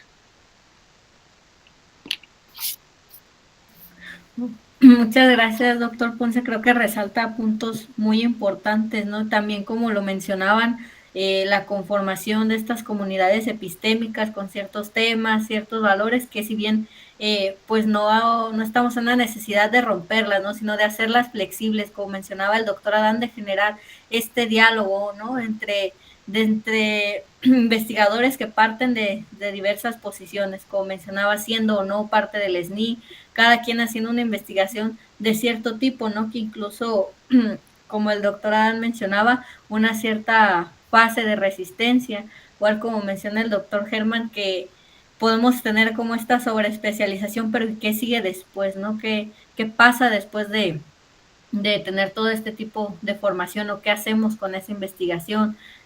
También esta parte que mencionaba el doctor Germán sobre la simulación, los datos, creo que son temas muy valiosos. No sé si gusten hacer una réplica más entre ustedes, algún comentario más, o prefieren que pasemos a otro tema. Gutiérrez, otro comentario derivado de lo que el doctor Ponce decía, ¿no? El asunto de la ética de la investigación como se estila decir acá, una asignatura aparte en la que tenemos que reflexionar, ¿no? No es ético cuando algún alumno aplica un cuestionario y quiere hacer una tesis de maestría, va muy pocas veces al escenario de investigación. Eso no es ético, pues. Y no es ético a veces el sesgo que le da sin ningún marco interpretativo a los datos, pues los interpreta, digamos, a veces como a conveniencia. Eso no es ético, pues. Entonces hay cuestiones de la ética de la investigación que en todo el proceso desarrollado, en todo el proceso que vive los investigadores, a veces lo olvidan, ¿no? Más se encausa en el asunto de lo metodológico, y los asuntos de ética quedan como supeditados. A mí me parece que sí tendríamos que reflexionar muy seria, profunda y detenidamente este asunto de la ética, ¿no? Y hacer buenas investigaciones, como ya lo referían hace un momento en esta mesa de diálogo, ¿no? Hacer muy buenas investigaciones que trasciendan, ¿no? Como se dice, yo siempre estilo decir que hay en los libros de metodología dice cómo, la realidad te va diciendo cómo, hay que hacer una conjugación de esas prescripciones de orden metodológico, y usted también tiene idea, tiene visión de cómo, ¿no? Entonces, termino esta parte de mi comentario y vuelvo a la parte en la cual empecé el comentario, este segmento, a señalar que sí conviene revisar estos asuntos de la ética, de la investigación, y curiosamente se reflexiona en los seminarios de metodología de investigación muy poco, como que no alcanza el tiempo para este asunto de las cuestiones éticas en la investigación. Yo creo que si empezáramos por la ética, yo creo que a lo mejor tuviéramos seminarios de investigación más productivos, creo yo. Sí, yo también quisiera agregar un par de cositas. Al final, o sea, coincido con ustedes, o sea, no hay pasos realmente, así como dice Ponce, para ser un investigador. Sin embargo, sí hay procesos que debemos de seguir, ¿no? O sea, por un lado, definitivamente hay que ser honestos, ¿no? La honestidad, el ethos, ¿no? De un investigador, ¿no? Pero también para ser investigador hay que estudiar y hay que investigar, ¿no? ¿Qué es eso? Pues lo vamos a ir se aprende haciéndolo, ¿no? Y la investigación también implica hacerlo desde que son estudiantes, desde la licenciatura, ¿no? ¿Por qué? Porque también escribir desde la licenciatura, ¿no? Poner en juego sus ideas, estructurarlas, argumentarlas, y publicarlas también, ¿no? La posibilidad de comunicar esto que escribimos, ¿no? De compartirlo con otros, porque esto no, finalmente el otro elemento o el otro proceso que está implicado en la investigación es el diálogo, ¿no? Y el diálogo ocurre en diversos procesos, ¿no? Cuando uno escribe y uno publica, y cuando es leído, o sea, a mí me da mucho gusto cuando me leen, cuando me dicen, leí tu artículo, híjole, qué bueno, ¿no? ¿Por qué? Porque esto implica la posibilidad de un diálogo, ¿no? Una interpretación y esto, ¿no? Los coloquios, los congresos,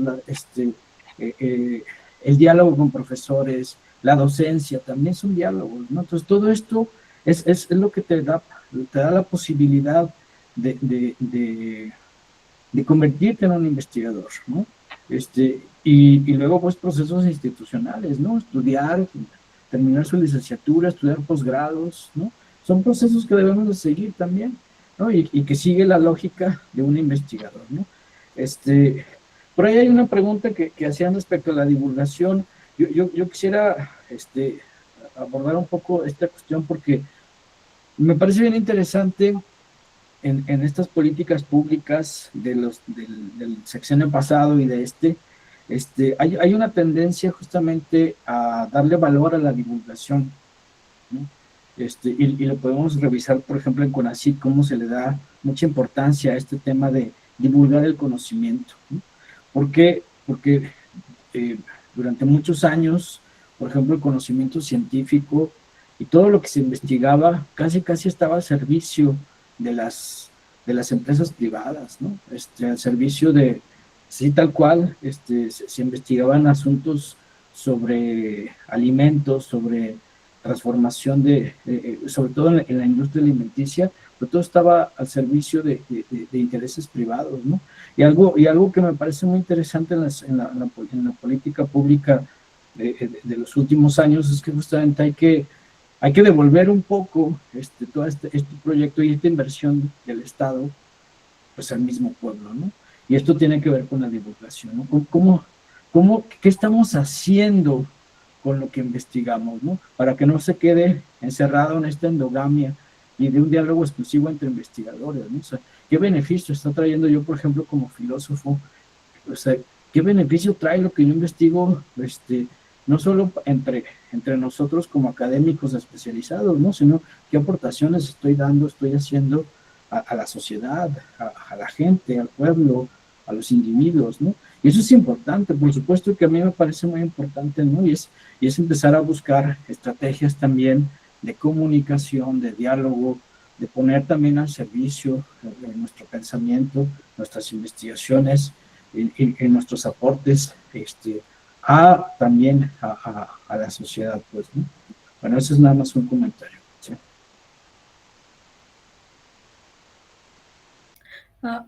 Creo que para abrir igual más la discusión, voy a leer la pregunta que nos hacen en el chat para que puedan replicar sobre lo que venía comentando el doctor Germán. Nos comentan, a los estudiantes que nos interesa integrarnos a la investigación académica, nos es significativo escuchar cómo investigadores con su trayectoria tienen tanto compromiso y responsabilidad epistémica con el conocimiento y su producción.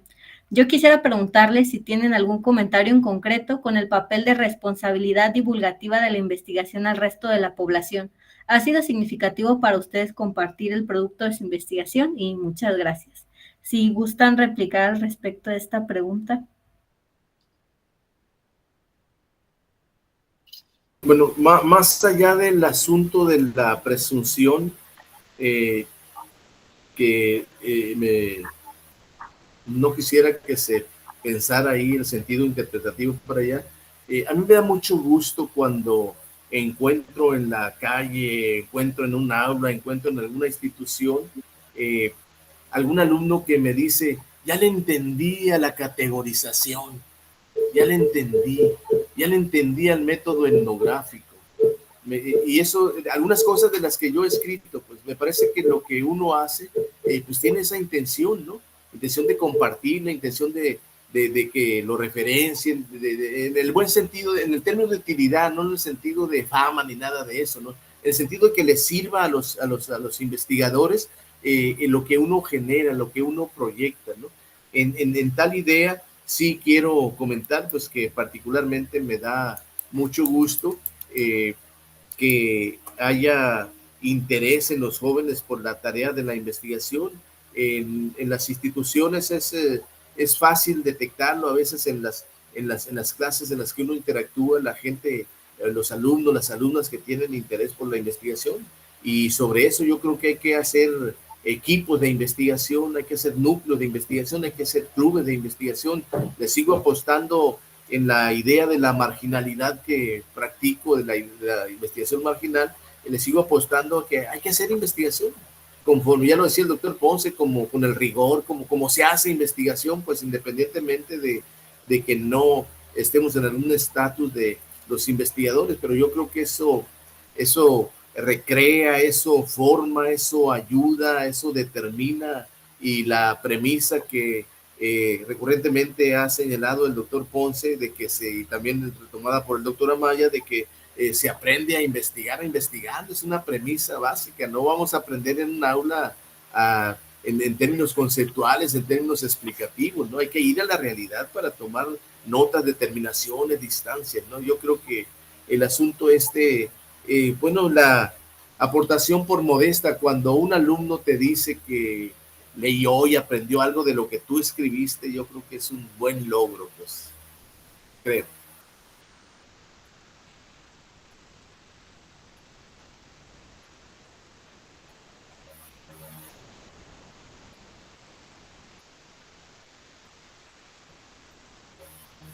Por ejemplo, ahorita que decía, bueno, que se comentaba la parte de la, si no me recuerdo, comentaban este término de la responsabilidad. Me parece que las universidades, tanto las estatales como las federales, pero bueno, más las estatales, deben ir pensando más en esta parte de, ahora le llaman ajustes curriculares, ¿no? Cuando antes eran los famosos rediseños curriculares. Pero bueno, más allá de esos términos, me parece que sí es importante que las propias universidades vean qué tipo de profesionistas se está formando, porque debemos de recordar que las universidades, cualquiera del mundo, tienen básicamente estas dos funciones, ¿no? Formativas, formar para la profesión y formar para la investigación.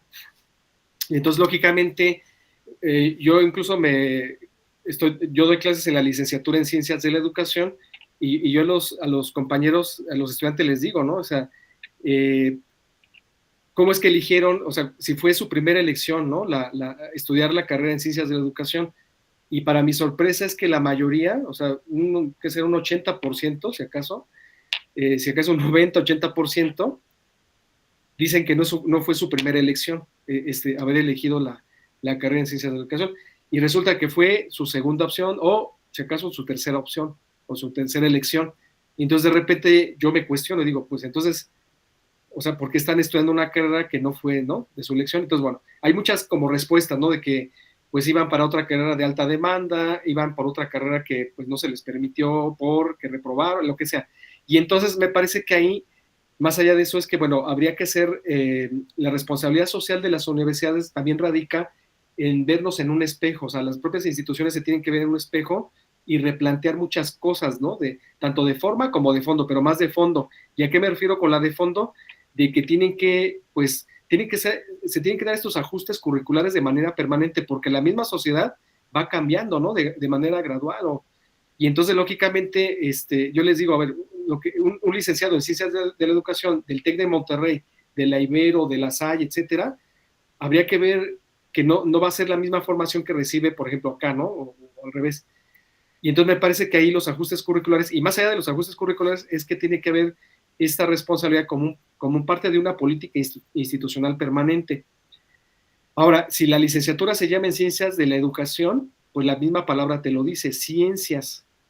Y entonces, bueno, debería de haber asignaturas que permeen y que impacten en esa formación investigativa. Pero cuando uno revisa, pues dices, no, pues no es tanto así, ¿no?, el asunto. Y ves menos asignaturas en ese sentido. Entonces, me parece que habría que ir como repensando que este es un problema, bueno, yo lo veo así, ¿no? En una licenciatura en la que yo imparto clases, que de repente, bueno, no estás formando precisamente científicos, sino estás formando profesionales en educación. Y entonces, bueno, hay que ir pensando en cambiar cosas, ¿no? Como por ejemplo, ya no llamémosle licenciatura en Ciencias de la Educación, sino llamémosle licenciatura en Educación simplemente.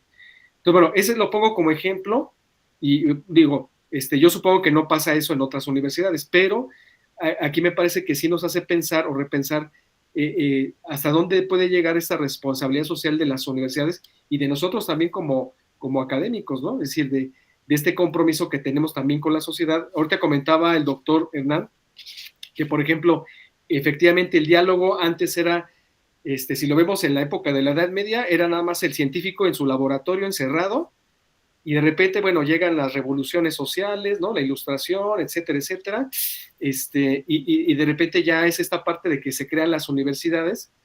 Incluso hay un texto de Immanuel Wallenstein que se llama Abrir las Ciencias Sociales, que ahí nos explica un poco esta parte de cómo las ciencias sociales se van institucionalizando, etcétera. Bueno, ahí la intención es que las mismas universidades salen y entonces requieren investigadores, ¿no? Los investigadores van, dan sus clases y todo, y entonces me parece que este diálogo que se mantenía antes, nada más era la propia comunidad científica, ahora sale a interactuar con la sociedad, pero no solamente con la sociedad, sino con el sector industrial, con el sector, no sé si empresarial, pero bueno, hay diferentes sectores. Entonces me parece que ahí tenemos un compromiso y una deuda pendiente también con la sociedad, de que no nada más porque vengan las políticas, ¿no? Estas que se están implementando de ciencia y tecnología para, esto le llaman, ¿qué? La incidencia social, ¿no? O sea, uno debe de tener mayor incidencia social, que tus proyectos de investigación tengan un impacto social, etcétera. Entonces me parece que eso se tenía que haber visto desde antes, ¿no? Porque al final de cuentas, el recurso que uno recibe de una beca, pues viene de los bolsillos de los mexicanos, ¿no? O sea, a través de los impuestos. Entonces es dinero público. Entonces me parece que, como es dinero público, tenemos esa deuda, ¿no? Permanente, de regresarle a la sociedad, pues esto que nos está dando a través de becas, a través de apoyos compensatorios, o sea, de un fin de cosas, ¿no? Entonces me parece que es importante esta parte de mirar nuevamente la responsabilidad social de las instituciones de educación superior y también esta parte del diálogo permanente, de regresarle a la sociedad lo que nos ha dado.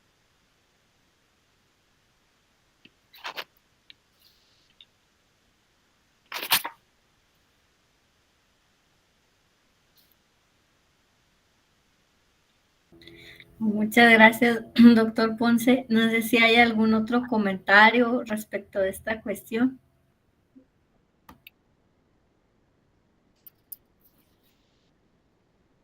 Bueno, yo quisiera nada más comentar brevemente algo que ya hemos mencionado un poco también. Tiene que ver con, hablando concretamente, por ejemplo, del SNI,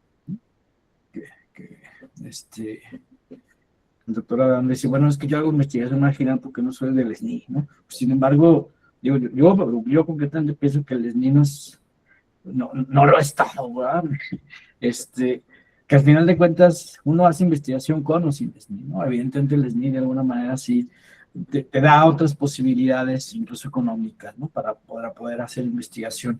Y al final, pues conectándolo con este tema del estrés, ¿no? O sea, cada convocatoria que viene del SNI, los que participan viven una angustia brutal, ¿no? Porque es un sistema que a mi parecer también tiene una cierta lógica de perversión, ¿no?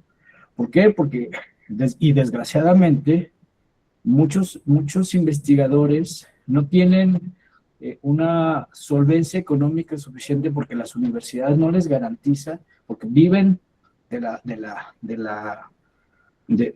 la docencia como profesores de asignatura. Y entonces hay estudios, ¿no? Importantes que han demostrado cómo es que el SNI se convirtió en el salario más importante, ¿no?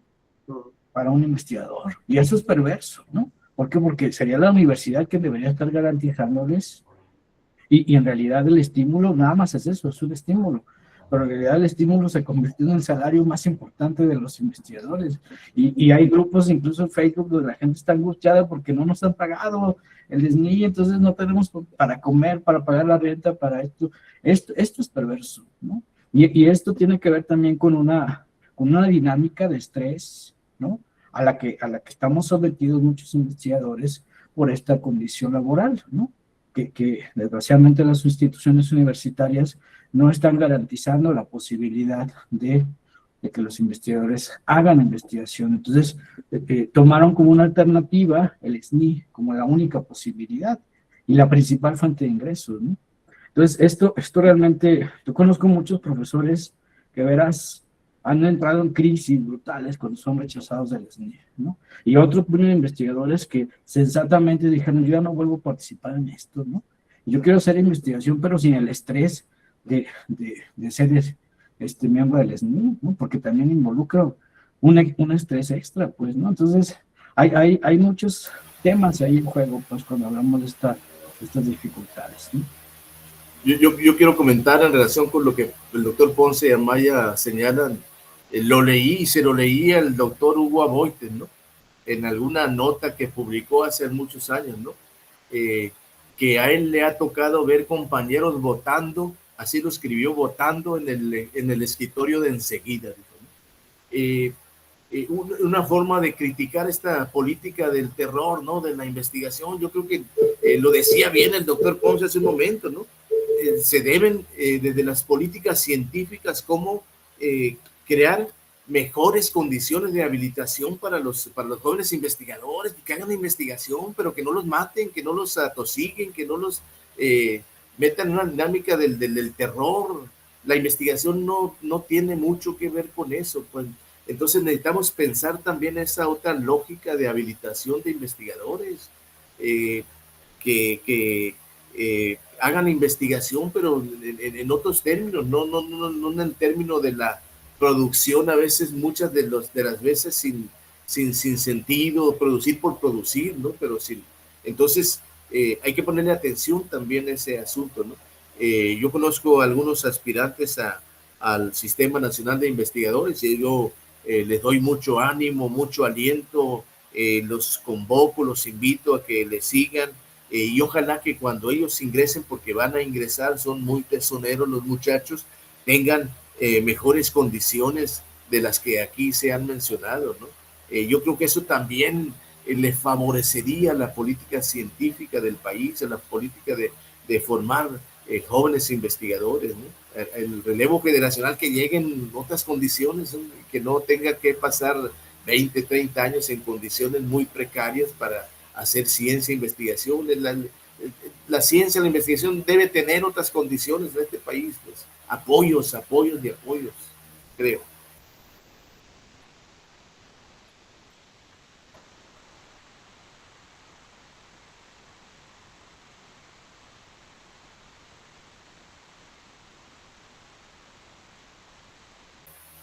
Adelante, Gutiérrez.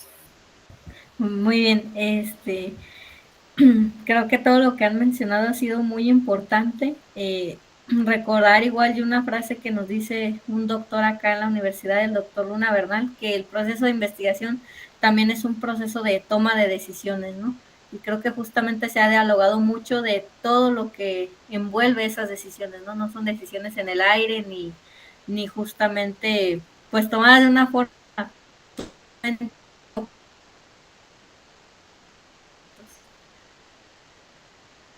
por si gusta, para concluir, último, era que ustedes dieran algún consejo a jóvenes estudiantes que les gustaría involucrarse en el camino de la investigación, si podrán darnos algún consejo, y también si alguien del público tiene alguna pregunta o comentario, pasar con ello.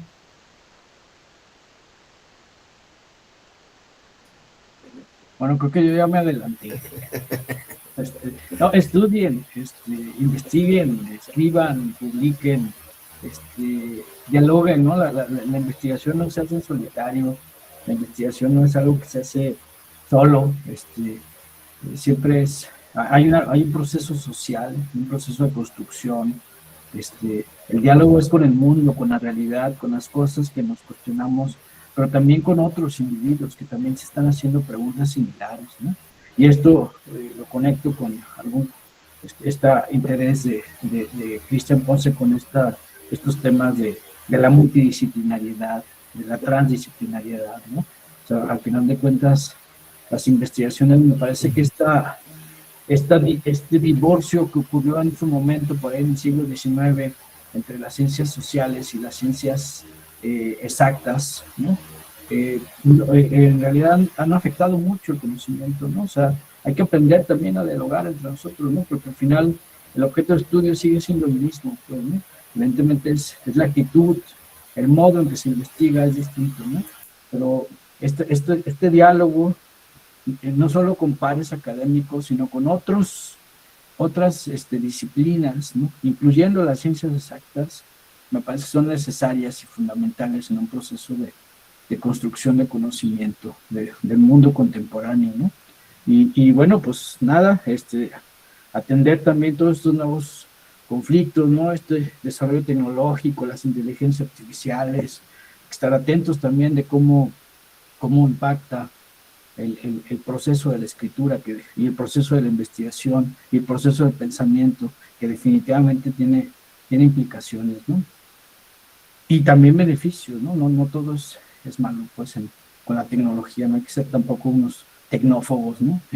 También hay cosas importantes que hay que recuperar de las herramientas tecnológicas que disponemos hoy en día. Con eso.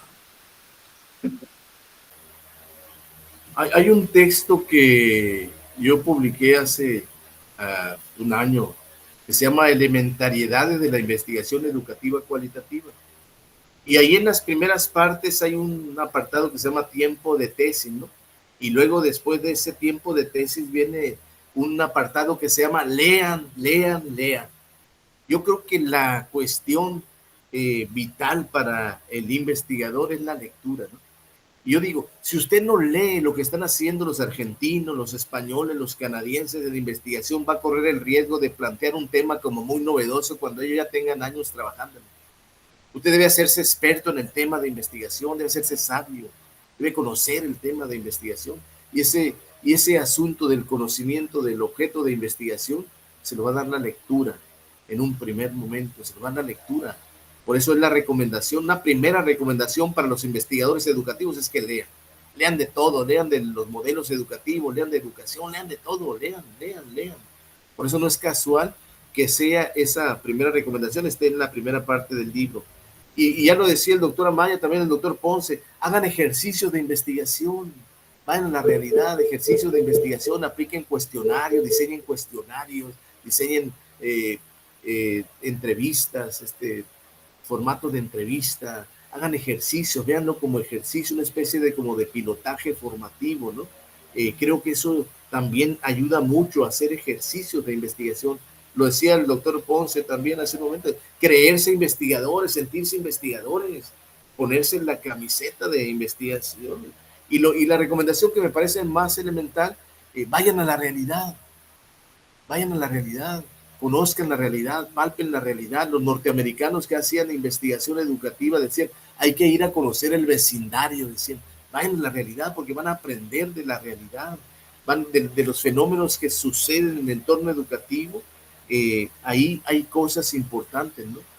Muy importantes. Entonces, la ida a la realidad, el tomarte tiempo para ir al escenario de investigación, como prescribía la vieja antropología, la vieja investigación cualitativa, yo creo que sigue siendo una premisa básica. Creo que lo tocaba el doctor Amaya, también vaya a congresos. Cuando uno va a los congresos en el ánimo de aprender, de internalizar, aprende. Entonces, vayan a los congresos en la tesitura esa del investigador con el lente de investigación. Fue en un congreso cuando yo escuché a Loredo hablar de profesores exitosos. Ahí fue en un congreso, ahí entendí, ahí comprendí, y ahí ese fue un motivo para la investigación.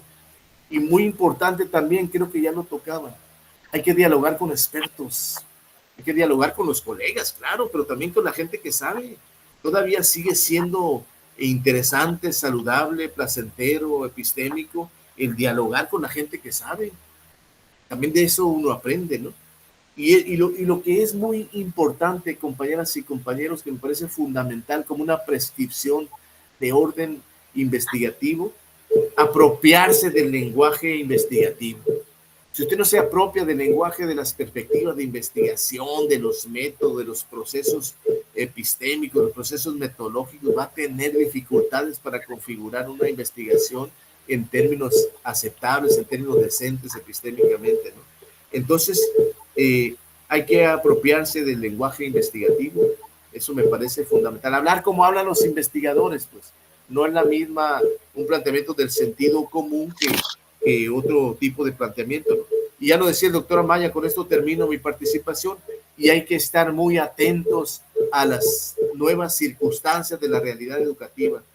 Nuestros alumnos están aprendiendo de otra forma, están aprendiendo con otros dispositivos, están aprendiendo, están sucediendo muchas cosas en las escuelas, y hay que estar atentos como investigadores. Y cuando hablo de escuelas en su sentido genérico, no me refiero solamente a las de educación básica, también a las de educación superior. Hay muchas cosas, los fenómenos, como diría Karel Kosik, se nos están presentando de distinta forma, ¿no? Y eso creo que para la lente investigativa, para el sentido heurístico del investigador, hay que estar muy atento, ¿no? Y creo que esas son prescripciones, premisas básicas para el asunto de la... Y no vean este asunto de la investigación como obligación, como pedimento de los asesores. Gócenlo, disfrútenlo, tiene su lado placentero, búsquenlo y seguramente se lo van a encontrar. Pues. No vean como una carga este asunto de la investigación. Tiene aristas importantes. Eso les sugiero, les recomiendo.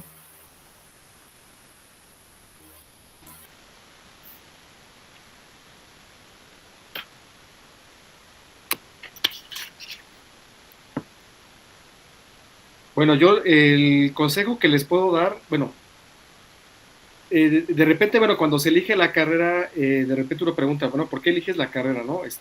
Para ganar más dinero, para tener prestigio, ¿no?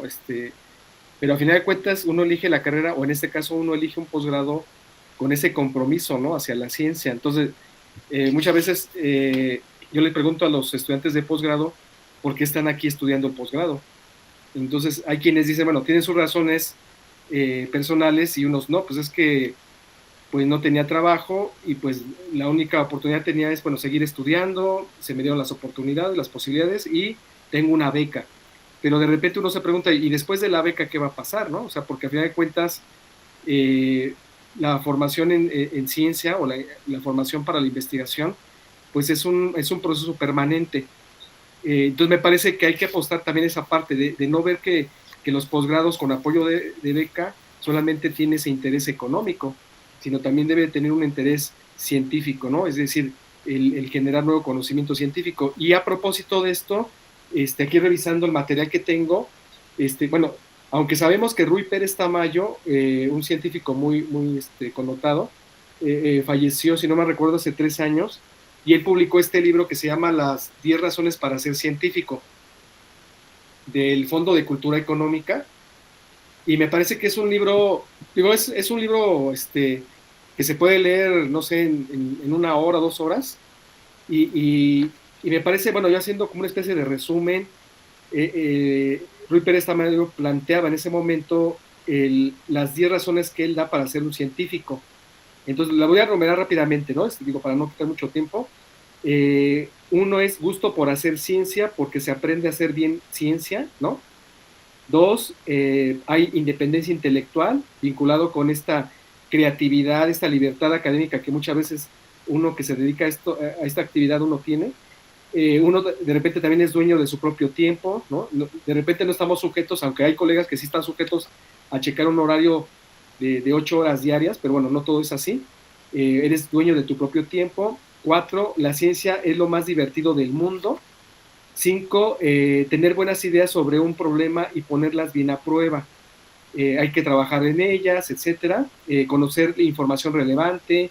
Eso que se comentaba hace ratito, ¿no? De la rigurosidad científica, de aprender a manejar bien las metodologías, las técnicas de investigación, o que sean apropiadas, las que sean pertinentes, ¿no? 6, espíritu de la ciencia, o sea, desarrollar un espíritu crítico, una actitud crítica, y eso también tiene que ver con la ética de la investigación al momento de no engañar con los datos, ¿no? Al momento de no engañar o de no mentir con la metodología que se está utilizando, de no plagiar, etcétera. Número 7, para hablar con otros científicos, es lo que comentaban los colegas, el doctor Adán, para que ustedes dialoguen también con gente experta, ¿no? Para hablar con gente que ha tenido toda una trayectoria, y eso se da a través de congresos, revisar estas fuentes de información de primera mano, ¿no? Revistas científicas, etcétera. 8, aumentar el número de científicos, la capacidad científica y tecnológica. Y bueno, el 9 me parece que es déjame ver, el 9 es para estar siempre bien contento. Y finalmente, para no envejecer, es el número 10, ¿no? Entonces, bueno, me parece que es un texto muy interesante. Y bueno, prácticamente, bueno, yo coincido con este investigador, científico que se nos fue hace como 3 años, si no mal recuerdo. Y bueno, lo que sí recomiendo es que sí se la crean al momento de hacer investigación, que si están haciendo un posgrado, que una vez que, bueno, si están en una maestría, que luego hagan el doctorado, que no lo dejen para después. Y pensando que están jóvenes, la mayoría, supongo, pues eso es muy importante, ¿no? Porque en la medida en que uno va creciendo, va avanzando, de repente dices, híjole, ya mi cerebro ya no me da para más, pero ahorita que están ustedes jóvenes, es importante aprovechar esa condición que tienen, ¿no? Para, pues hacer el posgrado, implicarse, y buscar, y tocar puertas, ¿no? Revisar convocatorias. Una vez que tienes, aquí por lo general te piden, en algunas universidades te piden lógicamente ya el doctorado. La mayoría te pide, por ejemplo, que estés, que tengas pertenencia en el SNI, que tengas perfil PRODEV, o que tengas ciertas características, ¿no? Pero bueno, uno puede empezar un poco haciendo investigación, acercándose con los expertos, conociendo del tema, ¿no? Ya decían los colegas, ¿no? Que acudir a congresos. Y bueno, y yo también les digo que es una actividad que debe ser, pues, del agrado. O sea, si te interesa realmente es porque le vas a encontrar un sentido, ¿no? A final de cuentas. Ese sería mi comentario. Muchas gracias por todos sus consejos. Creo que son bastante importantes y que serán tomados en cuenta. No sé si alguien del público tenga alguna pregunta o comentario, le cedemos la palabra.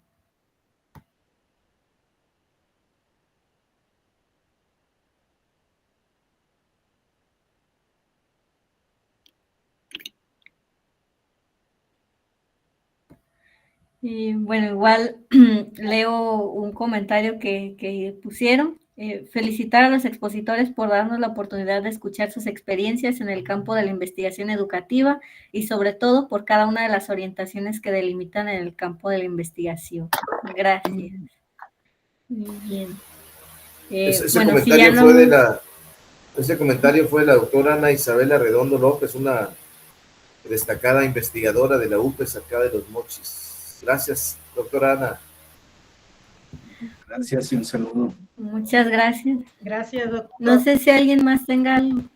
Pues yo lo escribí porque, no sé si alguien más. Yo lo escribí porque no quería participar, ¿verdad? Pero pues ya me menciona el doctor y imposible no hacer y reconocer estos espacios que a mí me parece que los jóvenes, como decía los expositores, son muy jóvenes quienes están en este momento en sus posgrados y que tengan la oportunidad de interactuar con la experiencia del doctor Adán, del doctor Ponce, del doctor Herman. Incluso para mí ha sido muy grato escucharlos también y creo que estos espacios nos fortalecen a todos, que estos espacios debían de ser más recurrentes para que los que se están iniciando pues se motiven y empiecen a oler, como dicen ustedes, empiecen a oler y a sentirse investigadores. Creo que ustedes nos han dado muchas orientaciones que puedan motivar a todos los que estuvimos esta tarde con ustedes y yo agradezco el estar en este espacio y coincidir con cada uno de los que están acá.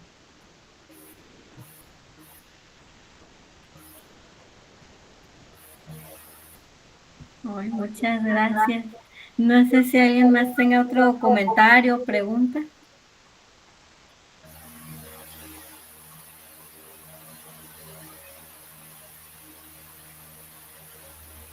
¿Cuándo se bien? Sí.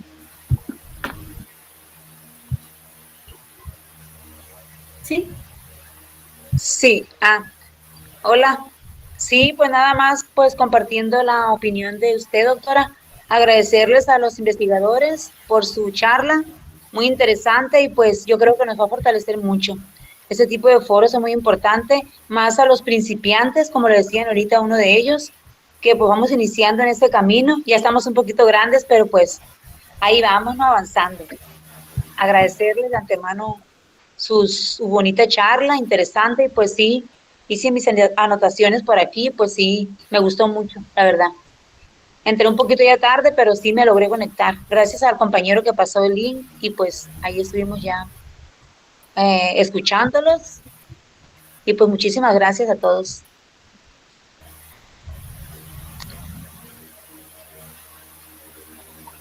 Bueno, yo también quisiera agradecerles Muchas a todos, gracias.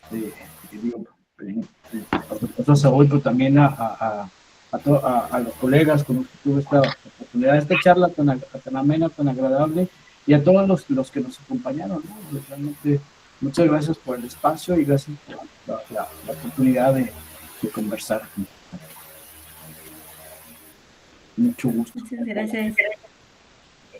Igual, si antes de concluir, no sé si tanto pues el doctor Germán, el doctor Ponce, el doctor Adán quisieran publicitar algún próximo evento que vayan a tener, alguno de sus productos de investigación. Si igual si desean compartirnos al respecto, también pues es bienvenido. Yo quiero agradecer a los asistentes a este evento, ¿no? Creo que por lo que se percibía les gustó, ¿no? Y agradecerle al doctor Amaya, al doctor Ponce, los voy a presumir, voy a decir que estuve con un distinguido doctor de la UDG y de la Universidad del Estado de Hidalgo, y también a Gutiérrez, ¿no? La oportunidad que me dan de dialogar esta tarde de miércoles con distinguidos colegas y distinguida concurrencia, ¿no? Muchas gracias. Pues muchas gracias, yo también agradezco la invitación, y bueno, lógicamente los espacios están abiertos, ¿no? Para la discusión, para enriquecer los proyectos. Por ejemplo, ahorita el mes que viene, más bien en noviembre, es lo del Congreso Nacional de Investigación Educativa, y bueno, y ahí también se dan este tipo de encuentros, ¿no? Muy interesantes. Ahora sí, no solamente entre los gremios, entre el gremio, ¿no? Por ejemplo, de la academia, sino también con la sociedad en general. Y sí, muchas gracias también por compartir también sus experiencias y los conocimientos. Muchas gracias. Para finalizar, leo el comentario que nos deja Heidi. Nos dice, excelente charla, gracias a los doctores, siempre lo llevaré en mi memoria. Me dieron la perspectiva que necesitaba para continuar. Gracias. Y bueno, ya igualmente yo agradecerles a quienes estuvieron escuchando, y en especial pues al doctor Germán, al doctor Ponce, al doctor Adán, que son personas investigadores que personalmente yo admiro muchísimo, y que este evento pues la verdad era algo que yo tenía meses queriendo organizar. Creo que se dio pues una buena conversación, un buen diálogo. Les agradezco pues que hayan dedicado este tiempo, ¿no? En verdad estoy muy contento por el resultado, pues agradecerles a todos, todas y todes que hayan estado aquí. Ya posteriormente les haré llegar su constancia también, y subiré este video a YouTube para quienes gusten recordar algunos momentos de la charla, ¿no? Y pues muchas gracias nuevamente.